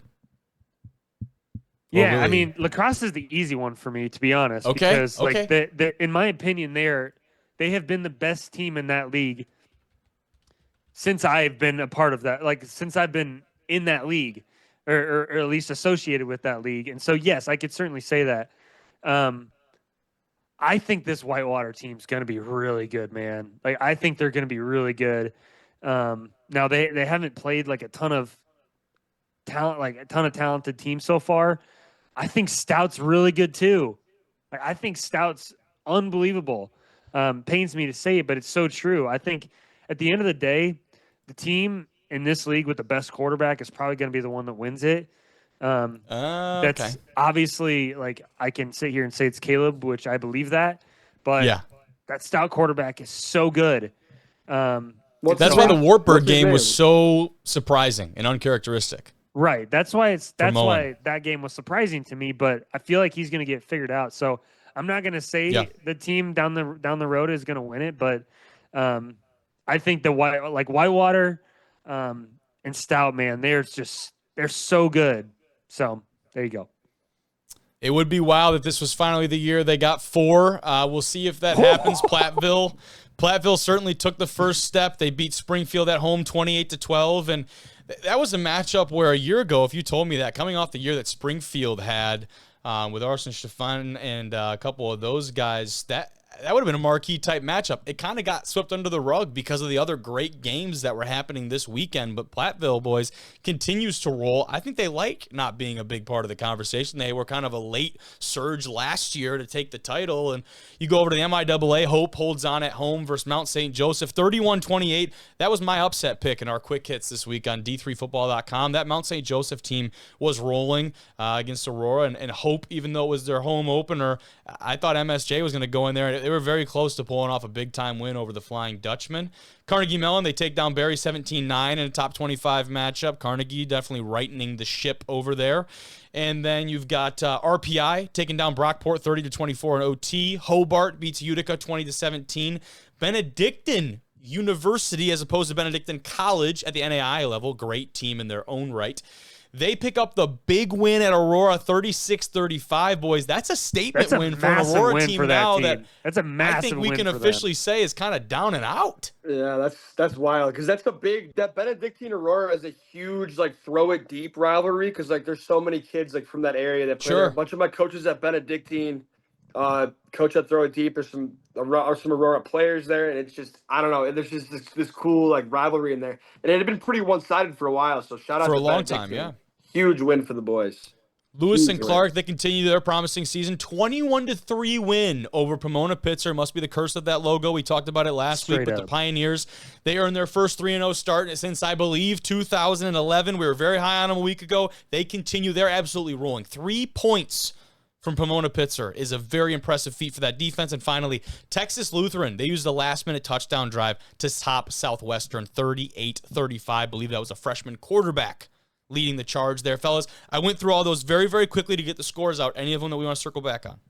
Well, I mean, I think the Platteville one is, I mean, they're the other one, right? I mean, that's you could say there's 5 teams in that league that could win that league. I mean, you could even say, like, actually, even like Stevens Point's actually, I'm not going to say they're going to sit here and win more than one WIAC game, but they're 3-0 right now, and they're having a really Eau Claire is rolling. It's same thing with Eau Claire. Like, they're all just so good. Like, if any of those teams like went and played in another league, they would probably win their league unless it was obviously somebody notable in there. But I mean, the Platteville one, they're also just so good. They're so good. Yeah. That is a tough deal. That Lewis and Clark team is a really exciting one. I'm excited to follow them the rest of the year because Brett Elliott, I mean, that dude injects points into, like you said, injects life. He also injects points into the teams that he coaches, and I'm excited to see what they do for the rest of the year. Yeah, the next couple of weeks for them, they will start their NWC play against Puget Sound and Williamette, George Fox. And then you get back-to-back here, Whitworth and Linfield, October 25th and November 1st as we look ahead towards the schedule. Those are going to be big-time matchups. Is this Lewis and Clark team, are they 6-0 going into that stretch? Like, are we talking about a team that could be undefeated heading into week number 7 against a Whitworth team that has won that conference very recently, against a Linfield team that has won it a lot historically? There's a lot going on over in that conference. I think they're getting a lot more attention and pub than maybe in years past, and I think Brett Elliott is a big part of that. Yeah, I think it's been forever. It's just been Linfield. Sure. So having another, it's almost more fun when there's parity. Oh, absolutely, and I could absolutely see. Now, I won't sit here and say I've watched a ton of LC football so far, but I certainly hope to watch a little bit more. Obviously, those games are probably going to get played at like 10 p.m. Central. But I mean, it's awesome to see another team step up to a team that's right. That's just like, hey, what's going on over there in the Pacific Northwest? Okay, it's Linfield. We'll see you in the second round of the playoffs, right? But to have a little bit of that going on, I'm all for it. That's what this great game is all about. 100%, man. We'll see how that rolls in the Northwest Conference. It's definitely going to be an interesting one to watch. Lewis and Clark definitely poised near the top there. Linfield would be probably their best competition. Whitworth's had a tough start to the year at 1-2, so a lot to shake out, boys. Anything else for tonight? Did the Lions end up pulling it out? I didn't see the end of the game. Did they win? 30-38, I believe, was the final score. Ooh, all right, dude. That makes me feel better about the Bears last week. For the Lions, they won? Yeah, they won. I think they just went into Baltimore and won. That's a huge win, dude. That makes me feel better about the Bears getting crushed by the Lions. Bro. We're going to cut all this, right? Keep it. Keep it. But yeah, boys, really good stuff tonight. We've got another break this weekend from Small School Saturday, and then buckle up because we are hopefully back in the saddle. Joining the show, this guy is a walking highlight reel, and it's in every phase of the game, not just in one or the other. For the Orediggers of Montana Tech, we've already seen him with some big special teams play to open up 2025. Talked about him a lot. Now we get to talk to him. This week, made his living out at receiver, one of the most electric players in all of NAIA football. The man himself, Levi Torgerson. What's up, buddy? How we doing? Appreciate you for having me on. Appreciate you coming on. Again, I say this to a lot of people, and I mean it every time. Why the hell have I not had you on here sooner? You've given me more than a million reasons to get you on here and talk about ball, but this last week, that felt like if I didn't do it after this week, I mean, win. If not now, then win. Yeah, no, it was a special performance. Obviously this whole year it's been on our running game. And so it's finally to finally to showcase the passing game and the receivers. We knew we always had the potential of it, and kind of saw it on film. Saw that we were going to be able to hit some big shots, and came through. And it was a big win for our team. You talk about the passing game. Did you at any point realize that you would be a part of that passing game? I saw the passing yards on the stat line. You're just trying to be Mr. Do-It-All, or what? Yeah, we kind of got a couple plays like that in the playbook. First game I Yeah. threw a touchdown. Last year I threw a Yep. touchdown as well. So, I played quarterback in high school, kind of in the JV level, never for the varsity, but always Okay. been able to kind of throw it a little bit. So it's fun having those little trick plays in, little wrinkles in to kind of get some momentum going. So what you're saying now is like teams should be hip. This should not be a surprise anymore. Like the first couple times maybe, but they should know better at this point. Yeah, they'll probably be scheming for it now on, those jet sweeps and stuff. So Yep. we'll see if we can maybe catch another one this year. You ever think about like getting the sweep and like doing a couple quick shuffle steps and bringing the ball up just for a second and then continuing the hell on? I've always thought about some of those little wrinkles, trick plays, but the coaches, our coaching staff, they love to have some, trick plays in there, something that's gonna, make a defense think for a second. So it's fun. I just, in my head, that'd be hilarious of like, a team's waiting for it. You finally kind of Yeah. give them a glimpse and then put your head back down and just get outside and beat them to an edge. But you're still hooping too at Tech, right? Dual sport guy. Yep, doing both. So Dude, that is awesome. What has that balance been like for you? it's been awesome. Both the coaching staffs, they've been really supportive, been really helpful for me.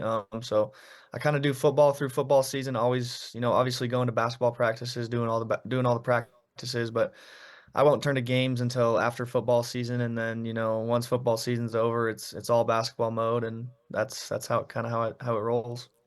So you still go to basketball practices during football season? Yep, every day I try to make it. I do have a class conflict this year, so I miss Holy part of shit, it, but man.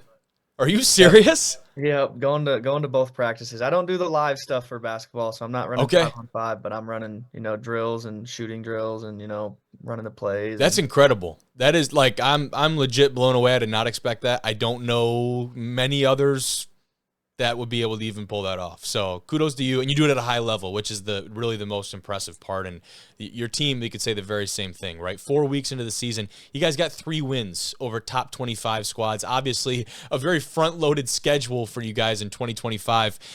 What is the momentum like for the boys over there right now? That has to be palpable. Yeah, we're definitely super happy. A lot of media didn't really pick us to win these games early on, so it's been super exciting. The momentum around the program super high right now. We've kind of been taking it week by week. We just want to go 1-0 each week. We're not really looking past each opponent because every opponent in front of us is a big opponent for this non-conference. And Great answer. we saw our non-conference schedule and we knew it was going to be a gauntlet, and we thought if we just go 1-0 each week, we're going to be set up for a great season this year. And we got to go 1-0 this week. We obviously got another big one at home, undefeated ranked team coming in, so we got a big test on our hands, but I think we're ready for it. We'll talk about the Yotes in a second, and you talk about maybe weren't favored in some of the early matchups. Well, guess what? Everyone's picked up on it now. They know exactly what you guys are about. Number 6 in the national poll. Not the first time for a lot of the guys on this team that they've had a big target on the back, right? This is a team, and you guys have built something that, if you guys aren't in that top 25 or in the top half of that poll, even, it's kind of a surprise. You guys have certainly cemented your spot as one of the best to do it in the country over the last couple of years. How much do you talk about that, and do you get a chance to sit back and be like, hey, we're a top 10 team in the program right now. This feels pretty good. Obviously, you're not going to sit there and rest on your laurels, a lot of ball to play, but do you get a second to kind of enjoy that?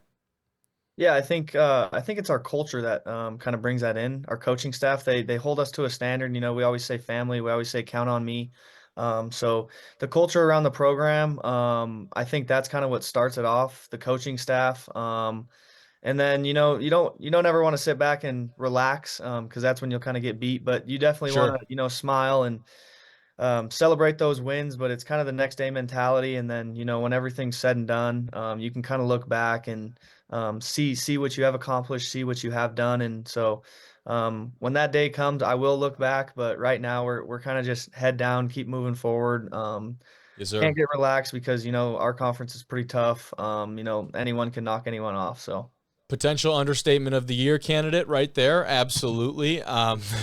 That's a good one. You guys have like a 24-hour rule. I know a lot of teams or programs run that, where it's like, hey, after the game, 24 hours, sit there, good or bad, right? Because that could be really good. Hey, we're coming off a really big win. Let's enjoy that. Go out, be with friends and family, whatever. Or opposite side of the pendulum, we just got our butts kicked. Let's work on that for 24 hours and then flush it and keep moving forward. Is that kind of the mindset? Yeah, that is definitely the mindset. We've been on both sides of that. We usually do our film Sunday nights. So once we see the film Sunday night, we push on to the next week, and we don't really look back. We want to learn from those mistakes and then keep pushing forward. First football you caught in 2025 inside of a game setting. That was opening kickoff versus Western. You cribbed it, 100-plus yards. Talk to me about setting the tone early for this squad, man. Yeah, we had a chip on our shoulder in that game. They beat us the last 2 years. It's always usually a highly ranked matchup between us and Western. So kind of had a chip on our shoulder. I had faith in our kickoff return team, and I knew I wanted to, make a big return, but I didn't think it was going to be like that. And it was pretty electric, Copper game. We probably had 8 to 10,000 people there. It was a sweet moment just seeing everyone celebrate the success. We talked about it all summer. We wanted to come out hot.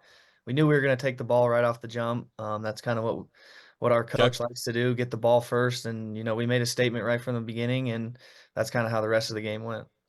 Special teams, it's been a huge part of your role on this Oredigger team. How have you gotten more involved in the passing game, though? Obviously, you put up a stat line like that on Saturday. How has that grown and evolved, and where do you see yourself now inside of the offense?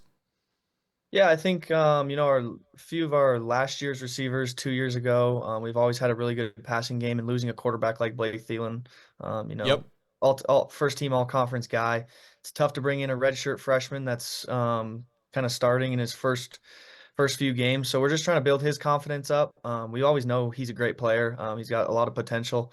So we're just trying to get that passing game rolling. Wasn't there much first couple games, but teams know that, we got running backs too, so they want to load the box. We gotta go make plays on the outside. We trust our quarterbacks. We got other receivers around me that are really good as well. So, we're just trying to, bring it all together. And I think this last game showed that really well. 100%, man. Now you're just a few hours north of Butte, hometown wise. Was Tech always on the radar?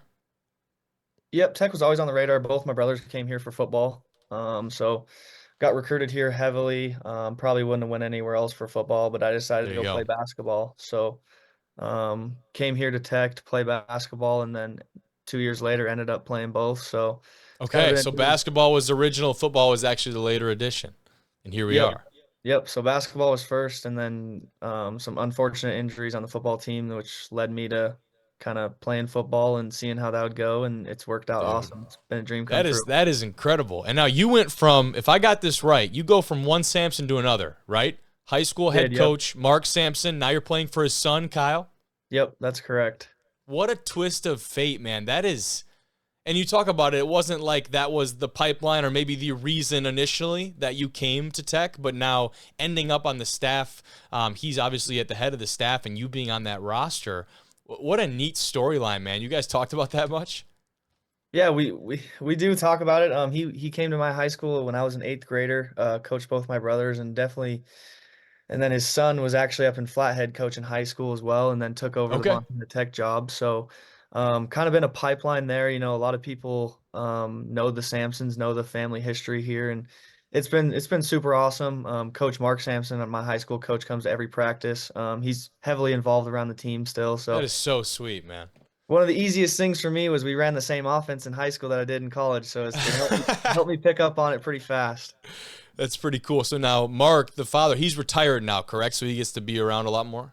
Yep, retired. He's at every practice, at all the games, and so he's chasing the grandkids around and watching us play. So that is sick. That's got to be a really cool deal for him to obviously coach you and be able to see you in this capacity too. But yeah, for sure. Surprise, man. Another ranked team coming into town this week. College of Idaho, they'll be in Butte this weekend. You talked about it a little bit earlier on. What can you say about the Yotes? What can we expect from this matchup Saturday? Yeah, it's going to be another battle. Obviously, undefeated top-ranked matchups. They got us last year on the road. I think it was a overtime game, high scoring. So it's going to be a battle between us. We know they got studs on their team. We got studs. So, I'd expect, our defense has been playing pretty well. So can't tell you who's gonna step up, but Sure. we'll be ready to go. Bob Greenfield will be rocking, so we're excited for it. It's like a bucket list. I saw the clips from the return. Talk about the Copper game. I saw some of those clips, and man, there's a couple of those out west that are like bucket list stops for me. You guys are definitely on that list. Colorado Mines feels like they're definitely one of those out there in Golden that I gotta see in person. Thunderbolt. There's some really good stadium and setups out there. I think it's maybe unexpected in some of these spots, but is that something you knew coming in, that this was a big time deal? And did you talk about your brothers going there? Was that a big part of your upbringing, going to Tech games, or no? Yeah, I think Butte's always kind of been a place that, people in Montana want to go. They've had a rich history, rich culture, especially in football. The late 2000s really good, or mid 2000s really good. So they've always kind of had a vibe around it, and then bringing in this new coaching staff with Coach Sampson and what they're creating with the culture and everything. It's a lot of people back in the program. A lot of alumni are coming back. They created this Emetad Club where all these alumni come back, and so the vibes around Montana Tech are pretty high right now.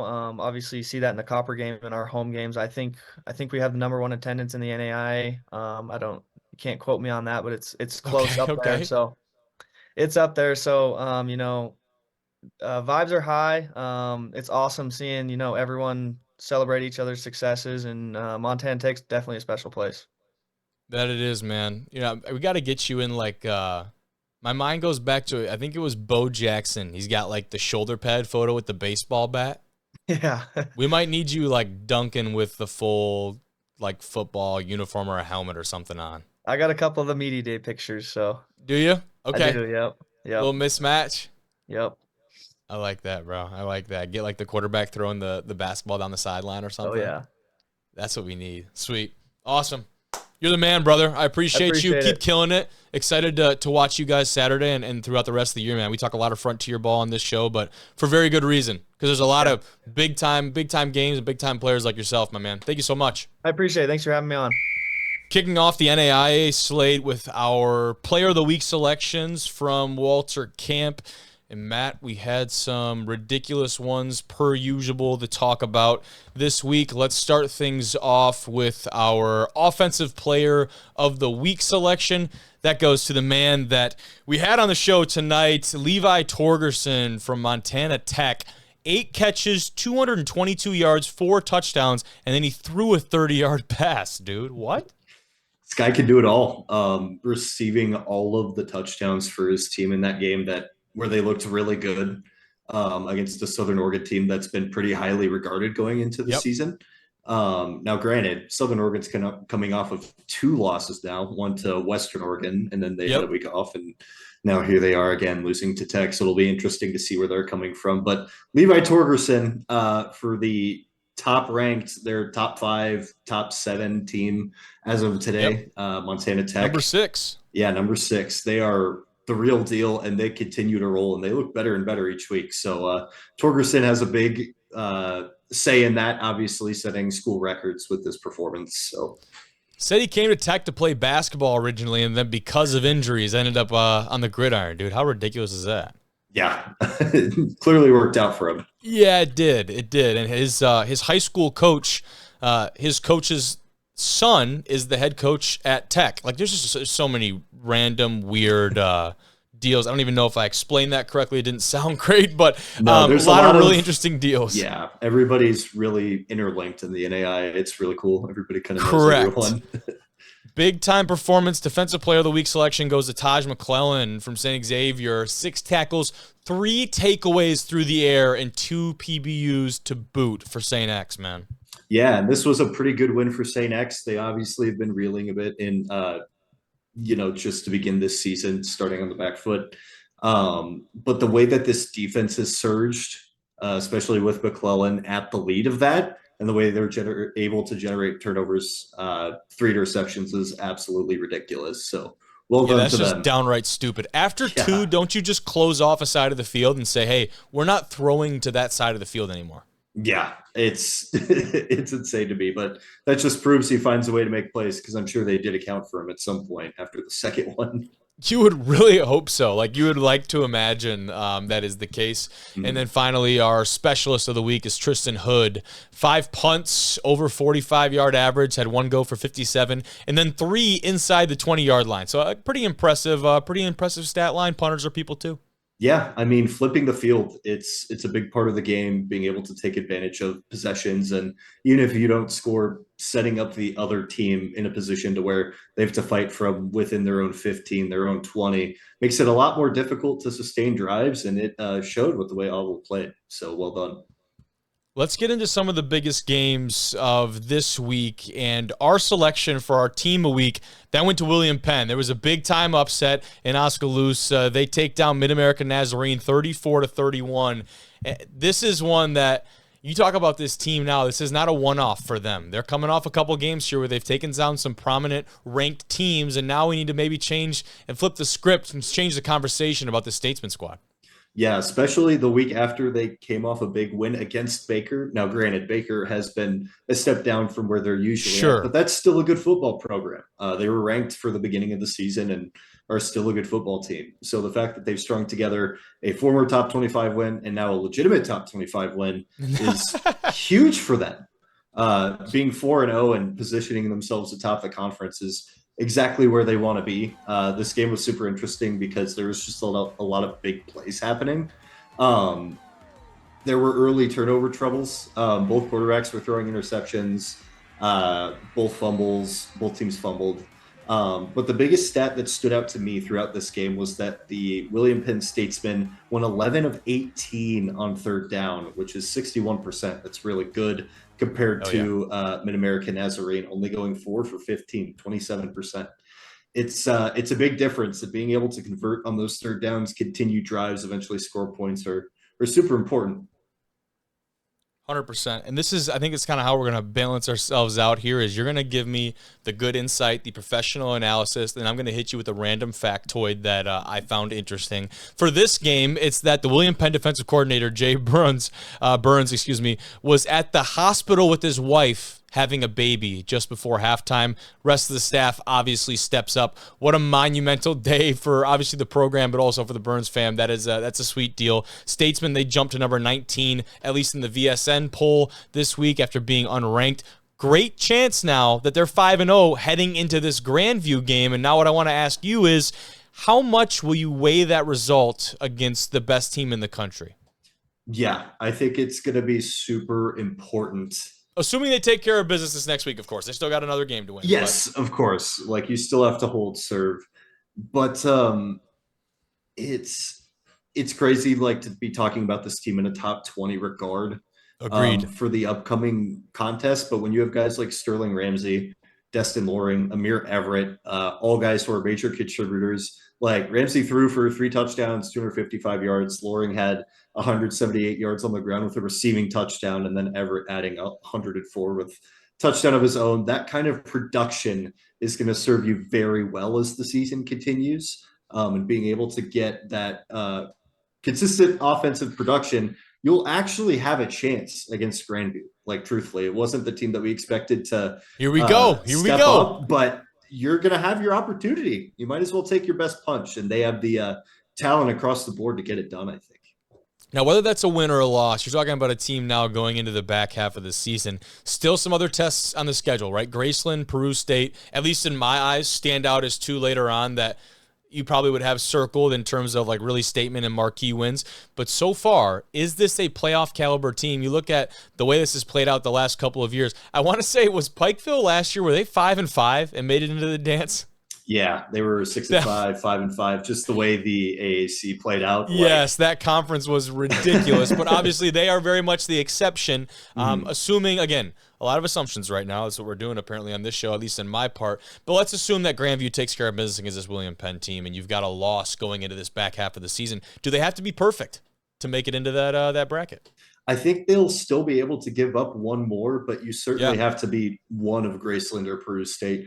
Peru State just put up like 64 points in their last game. They're actually looking really, really good. And Graceland also just put up a bunch of points against, I believe, Missouri Baptist So definitely going to want to be ready to go in those games. But could definitely be some shootouts too, which would be really, really fun. The fact that we're having the playoff conversation about statesman at all is, especially at this part of the year, is like, that's awesome. This early. Yeah, it's great. You're going to have to show that you are competitive against Grandview. I don't think even if you lose that game, you can't lay an egg. You have to show up and fight back and score some points. And quality loss. Yep. But I think as long as you can hold serve and even potentially win that game, which is crazy to even be talking about, you're in a good spot. And I think you can take both games against Graceland and Peru State. They definitely have their weaknesses. Good for the boys down there. A team that's been stacking up some wins. Lindsey Wilson University outlasts Reinhardt, and this Reinhardt team is one that maybe not experiencing the success they thought they'd have in 2025. LWU, though, Matt, survive and advance. Yeah, definitely not the Lindsey Wilson that we've seen the past few weeks that has come out and dominated top teams. Yes. Reinhardt is still a very good football team. Don't let their record fool you, but certainly not up to the caliber of some of the other teams that Lindsey Wilson have played so far. And especially with the way Reinhardt started this game, it was looking like they were going to get it done. They were up 24-14 on Lindsey Wilson at one point. The rushing attack for Reinhardt really got it going. Jack Colbert and Taylor Jackson, combining for 140 yards, 2 touchdowns. But Lindsey Wilson's offense found life. They really got it rolling. Quarterback Tate Rice, Devontae Son, the running back, and Kaya Sherrard out at receiver, really combining to put up a lot of points late. They combined in total for 2 passing touchdowns, a rushing touchdown, and a receiving touchdown. It was really impressive. And the Lindsey Wilson defense absolutely stepped up. Only the 3 points in the second half, and Lindsey Wilson ended up outscoring Reinhardt 21-3 in the final 30 minutes of play, which was really impressive. I think it's also important to note that while Reinhardt's still a good team, starting 1-3 for them is out of the ordinary. This is the first time since 2014 they have gotten out to a 1-3 start.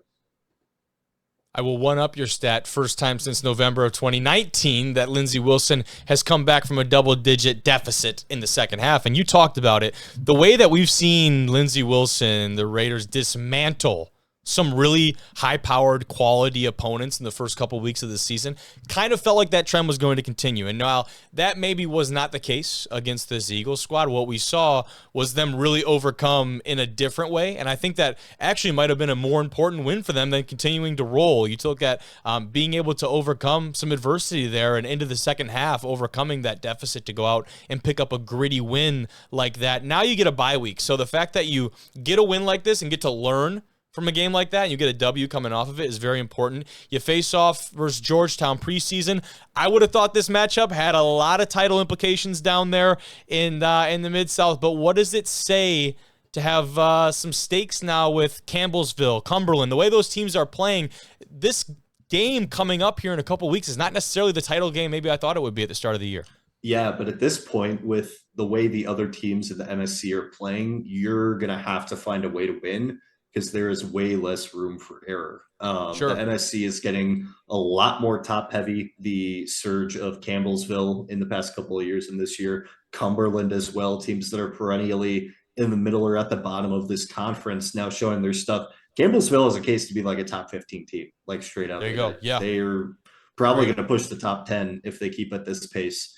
So you need to take advantage of every single game. And I feel like even though it's not necessarily for, like title implications right away, like a title game, the implications are even bigger, because if you lose, like, there's a chance you don't even get a shot. Correct. The way that the rest of 100%. the conference is coming up. Yeah, that's a very good point. That's a double-edged sword, right? In that you got this tough-ass schedule throughout the conference, but the great thing, especially for a team like Campbellsville, who, let's be honest, when some of these voters go through, they're looking at brand recognition. Mm-hmm. Name recognition, teams that they know what they're going to get from teams like that. Campbellsville does not have that luxury. And so if you're a team like the Tigers going through conference play like this, the other side of that sword, the positive side, so to speak, is that you have every opportunity in the world to go out there and prove that you belong in this conversation. And so for teams like that, it is a good kind of a blessing and a curse. Where does the Mid-South rank in conference quote-unquote toughness right now in the general landscape of NAIA? Feels to me easily upper half in terms of tougher conferences inside of the landscape, but where do you see it? Yeah, they're definitely pushing top 3. They're probably in the top 3 okay. in terms of conferences. It is. Give me the podium. Frontier. Oh gosh, Mid-South Frontier's definitely up there. Mid-South. Me and Corey on the crunched spot. numbers this summer. I don't remember off the top of my head, but I know just by watching these teams this year, they're for sure a top 3 conference. The way that the middle of the pack has shifted towards the top, I don't think we're seeing anywhere else in the NAIA right now. It's pretty jarring to see, honestly, because there's a lot of good football being played, and it's not just the conversation of Lindsey Wilson and Georgetown and Bethel, a team that we have not mentioned at all yet. Correct. They are also in the mix of all of this. Yeah. So now you add in a Cumberland, you add in a Campbellsville team, you add in a Cumberlands when they're good. Yeah, there you go. Yep. There's one of the most confusing deals in all of college football, by the way. Yeah. Dumb. Just downright dumb. I don't even know why we're dealing with it, but it's the way it is. So correct. But yeah. Yeah, that Bethel team's an interesting one, though. You get the Chance brothers over there. I thought those two were going to be lightning immediately. You know what I mean? And not to say they've been bad. Obviously, the offense from Bethel is still figuring some things out and doing some positive pieces, but 1 and 2 is not where I saw those guys at this point in the season, especially with some of the competition, but a lot of ball to be played. For sure. It's definitely hard with Bethel too, just because they didn't get to play against Kaiser. We would have learned a lot about them in that game. They had to cancel due to travel and weather issues down there. I forgot about that. Mm-hmm. Yeah. So we missed out that's a very good point. Yeah. Would you put Mid-States? Mid-States has got to be up there towards conference-wise and in toughness or standing, I feel like. The top half of that conference has performed pretty well. Yeah, it depends on if you value the divisional side of it or if you group all them together too. Okay. Is that cheating? Is that in the aggregate? Is that cheating the equation? I mean, they each get their own playoff bid, so I think it's fine. But I see. Yeah. Okay. Very interesting. Well, let's talk about that conference a little bit here. Indiana Wesleyan. Look at that little transition over there. Yeah. Indiana Wesleyan, they survived the onslaught that was Olivet Nazarene, 28-27. A little bit of a scare for the Cats, Matt. Yeah. It was weird coming out of this game, and I wasn't thinking too much about Indiana Wesleyan and more so that Olivet Nazarene is a legitimate football team. Agreed. They were up 27-14 at half. They really looked in control. Indiana Wesleyan did pitch the second half shutout and scored 14 points, which was super impressive in its own right and proved that the Wildcats are still very easily a top 10 team in the country. Yep. But it was just really impressive to see how Olivet Nazarene came ready to play. They eventually did fizzle out. But it was a good old-fashioned quarterback duel. You had Christian Dew Reed versus Arjun Loth. 5 combined total touchdowns, almost 600 yards between them. Also, Dew Reed had a rushing touchdown and 55 yards as well on the ground. And Olivet Nazarene really controlled the ball. Time of possession, 34 minutes to 25 and some change there was really impressive for them. What really got it over the hump for Indiana Wesleyan, though, was a late goal line stop that would eventually put it over the top for them. On the 1 yard line, being able to snuff it out and get the ball back. But even so, you still have to consider that Olivet Nazarene is a very legitimate team. They have the talent and the wherewithal to make a national tournament run. And I think it's something that you really want eyes on both of these teams going forward, but especially Olivet Nazarene. They have a competitive Siena Heights game next week that's going to be really interesting to look at. And Indiana Wesleyan is going to square off against Marion, a team that we've talked about, especially with their D2 matchup against UND earlier this year. So it was a good win for Indiana Wesleyan. It might have been even a better loss for Olivet Nazarene. And it's going to be super interesting to see like the ramifications of this. 100%. And something that that kind of surprised me looking back at just the box score of this one, man. They didn't take their first lead until the fourth quarter. Yep.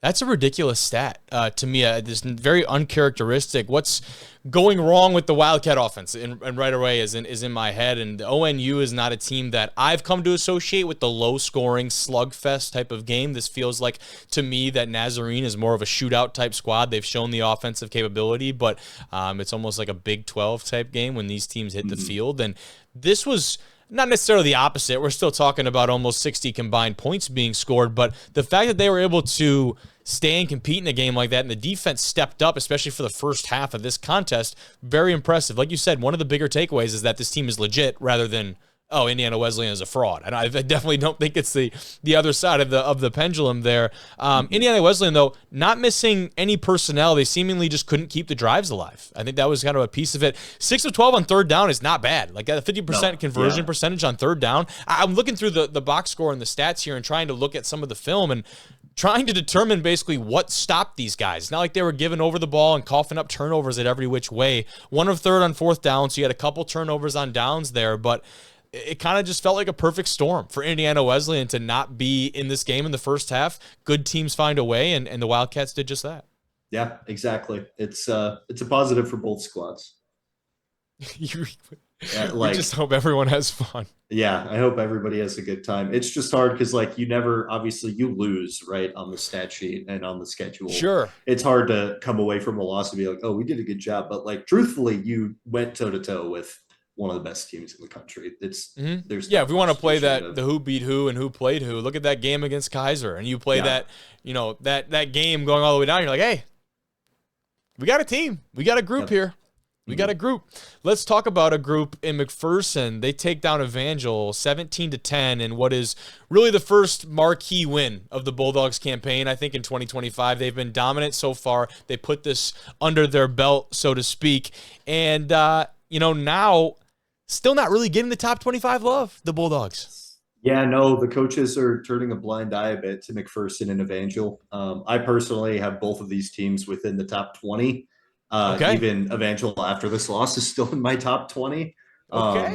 This game really showed me the capabilities of both defenses because this was an absolute slugfest. And McPherson, much like Indiana Wesleyan in the last game, had to come from behind to win the game. McPherson rattled off 17 points in 10 minutes to win the game. Jalil Brown, absolutely one of the best players in the country. He's an absolute stud, getting it done on the ground and through the air. It also helps when Evangel has some special teams malfunctions, and on a punt attempt, your punter muffs it and kind of bobbles it, and McPherson picks it up and runs it in for a touchdown. In a 17-10 game, that is a mistake you absolutely cannot afford, and it would end up costing them. It's like shooting yourself in the foot with a 12 gauge. Yeah, and especially when points are at such a premium in this game. I mean, 17-10 is not a lot of scoring. No. Like, it's even more crucial. Now, granted, Evangel, you can also take that and spin it the other way and say, well, we're basically one fixed play away from probably winning this game. Yeah. Which is certainly something to consider. Again, silver linings. I know coaches and players don't like talking about that. But it still proves that you're one of the better teams in the country. It was really interesting to see how McPherson gutted this one out because their quarterback threw for 2 interceptions and no touchdowns. Granted, they run the ball mostly anyways. But yards per play, even though they were outgained offensively by about 80 yards, they just edged out Evangel with 4.6 yards per play as opposed to their 4.3. And on the Evangel side of things, Reed Potts still looked really good. They still distributed the ball well. He's a dog. They were being efficient. He is a dog. And I think it's going to serve them well as they continue throughout the rest of the season. It's, this isn't one that you can sit and really, mope on for too long because you have to move on. You have even tougher competition down the road that you're going to have to play eventually. It's really important that you take away the positives from this. If you're Evangel, keep your season rolling. And for McPherson, this is, like you said, the big win of the year so far. It's really, really important that both of these teams get the national recognition they deserve because they're some of the best. Yeah, and you look at this McPherson squad, back to the Bulldogs, 4-0 right now. It's not a crazy take to say this team's going to be 6-0 heading into that matchup with Friends here in a couple weeks. You got Ottawa and Bethany on the schedule. It's not a roll out of bed and put the W on the board, but these are games that I think the Bulldogs take care of, especially with that ground game that you talk about. And feels like now everything's building up, man. October 18th, Bulldogs, Falcons. That's gonna be a big one in determining some of those playoff implications and who comes out of this division. Yeah, we're at which the is point loaded, by the way, this year. The way they reshuffled it, Yeah, I think we talked about it a little bit, but it's damn near stupid. Yeah, it's ridiculously loaded. It does make it really entertaining because it's harder to predict, but like my goodness. But yeah, it's going to be really interesting. It feels like we're at the point in the year where all of the big matchups are finally lining up. Sure, we can speculate a little. Our first round of real heavy implication games are on the horizon. You have this one. You have Indiana Wesleyan Marion is on the docket. You have, there's so like Morningside has to play Dort, I believe, still. That's coming up. So a lot of good football left to be played, and it's cool to see that we're starting to get a clearer picture of potential playoffs and conference outlooks and that sort of thing. And we haven't talked a whole lot about Friends, Matt, the Falcons. That's pretty good reason. I'm doing quick math here, looking at the schedule. They've scored about 250. They've let up about 35. Yeah, another 50-plus point win for them over the Blue Jays. Yeah. In this Tabor. is, you know what? Shout out this last week. They were able to hold them under 60. That's the first time that happened this year. And it might have been 59, but damn it, it was under 60. Yeah, Friends is steamrolling everybody. And again, we've come to understand this is how they roll, but with this level of points, very impressive. Now they get Evangel this weekend, so there you go. There's a good quote-unquote test. We'll see if it even is a test for this Friends team, but that matchup is certainly one that could shake things up. Other scores from around the nation, though, we'll go through a couple of these. St. Thomas, they defend home field versus Georgetown. We talked about a Georgetown team inside of the Mid-South that maybe isn't living up to some expectations this year and maybe having a little bit of a quote-unquote down year. Now you look to the teams that they've lost to, it starts to explain itself. But 26-7, St. Thomas rolls. Yeah, St. Thomas obviously bouncing back from their loss against Lindsey Wilson. Definitely had a chip on their shoulder and something to prove, and they did it against still a very solid Georgetown team. St. Thomas, though, very weird when Georgetown gets out-defensed. But that's exactly what St. Thomas did, able to force Garrick Sluneker into causing turnovers, throwing interceptions. Looked really good doing it, so they've kind of re-solidified themselves. They've recalibrated in a way, and they're back to base. Yep. Yeah, love that. Orange Cats, not a great time to be them. Baker, very much in a similar set of shoes here in terms of maybe underperforming. But when you do it against Grandview, is it really that? 24-7, the Vikings, they continue rolling there. Yeah, definitely a game that Baker is still in some ways. I know that this is still a Grandview pretty solid win, but, you're not getting blown out by any means. Baker, just the way that you start the year racking up these losses, it's very hard to get back on track, even for how solid of a team Baker is. I think they've just fallen on the wrong side of the coin a couple times, and they're going to have to redirect course if they want not even postseason hopes at this point. It's a hard conversation to have. Yeah, and a team that I didn't think we'd be talking about with some marquee wins this early on, Kaiser. They obviously had the big-time win over Indiana Wesleyan. Now they soar to the 42-12 win over Cumberland's, and their resume is looking really good. And that's not something they were necessarily going to get week in and week out inside of that conference, but they've done a good job of scheduling these games and winning some really competitive games to start 2025. Yeah, and Cumberland's is not a pushover either. They're about that not at all pack in the Mid-South, still below kind of that tier of Cumberland and Campbellsville and some of those teams, but still a solid program. And Kaiser, I think, is wanting to prove that they're still the best of the best, even with how their national championship run ended last season. They're still a very good football team, definitely in the national picture, and I think they're going to continue to roll until they don't. until they don't. Correct. Yeah. Inside of that conference, of course, Kaiser and St. Thomas are the ones to keep an eye on inside of the Sun. But you look at a team in Weber International that, of course, made some headlines. I could potentially see them fizzling out here a little bit. We'll see. There's still a lot of ball to be played, but in terms of the national conversation, would not be surprised. And then I think Southeastern is definitely still a question mark, 3-0 on the year with a couple solid wins. So that's one that I think is definitely worth mentioning. But Montana Western, going out west, they beat a pretty quality Rocky Mountain opponent that has just caught the buzzsaw the last couple of weeks. This Rocky Mountain team is really solid. Their offense has been doing a lot of great things, in particular in the passing game, but they have just rode into the buzzsaw that was the Bulldogs and Montana Western, and back-to-back weeks, couple tough ones. Yeah, Rocky Mountain, unfortunately, in the Frontier has become the Frontier team, to where they kind of just get the short end of the stick in a lot of these tough competitions. They play teams really well. They play them tough. They play them close. This year especially, they haven't really been able to tip one in their way that they'd like to get back. But Montana Western, I mean, it's a tough ask to go and beat Rocky Mountain on any given year. It's just a tough program overall, and Montana Western continuing to rack up wins is good for them to get back on track. Ultimately, they could have another showdown with Montana Tech. It'd be interesting to see. We talked about Montana Tech picking up that road win at SOU 37-14. Cumberland, we talked a lot about the Mid-South today. They win at Pikeville 21-17. And then finally, Carroll takes down Dickinson State pretty convincingly, man. 35-7. It was the first game between these teams in 12 years. And I didn't realize there was a good bit of kind of national attention and national ranking, I guess, involved in that game. That was not supposed to be that one-sided. No, I do think the Coaches Bowl overall overvalued Dickinson State by a pretty wide margin.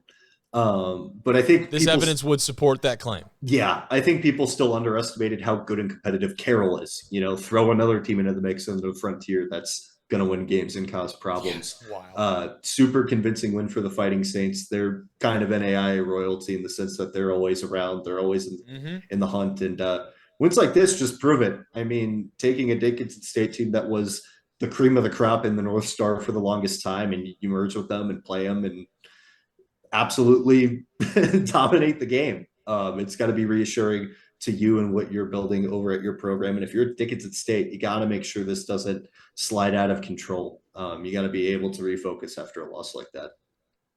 100%, man. Good stuff. Excited to look forward to next week of NAIA football. I think we're going to try and do like a little bit of a pick 'em later this week. I'll let you know. You go. It'd be kind of fun. Just like a quick little social deal. I think that'd be a fun way. Instead of like hopping on here and giving you the X and O's previews of a bunch of games, I think we just get on quick. Hey, give me 2 reasons why you like this team. Boom, go. Yeah, so we'll see. Be a fun take on it. But thanks again, brother. I appreciate you. Yeah, of course, man. Anytime.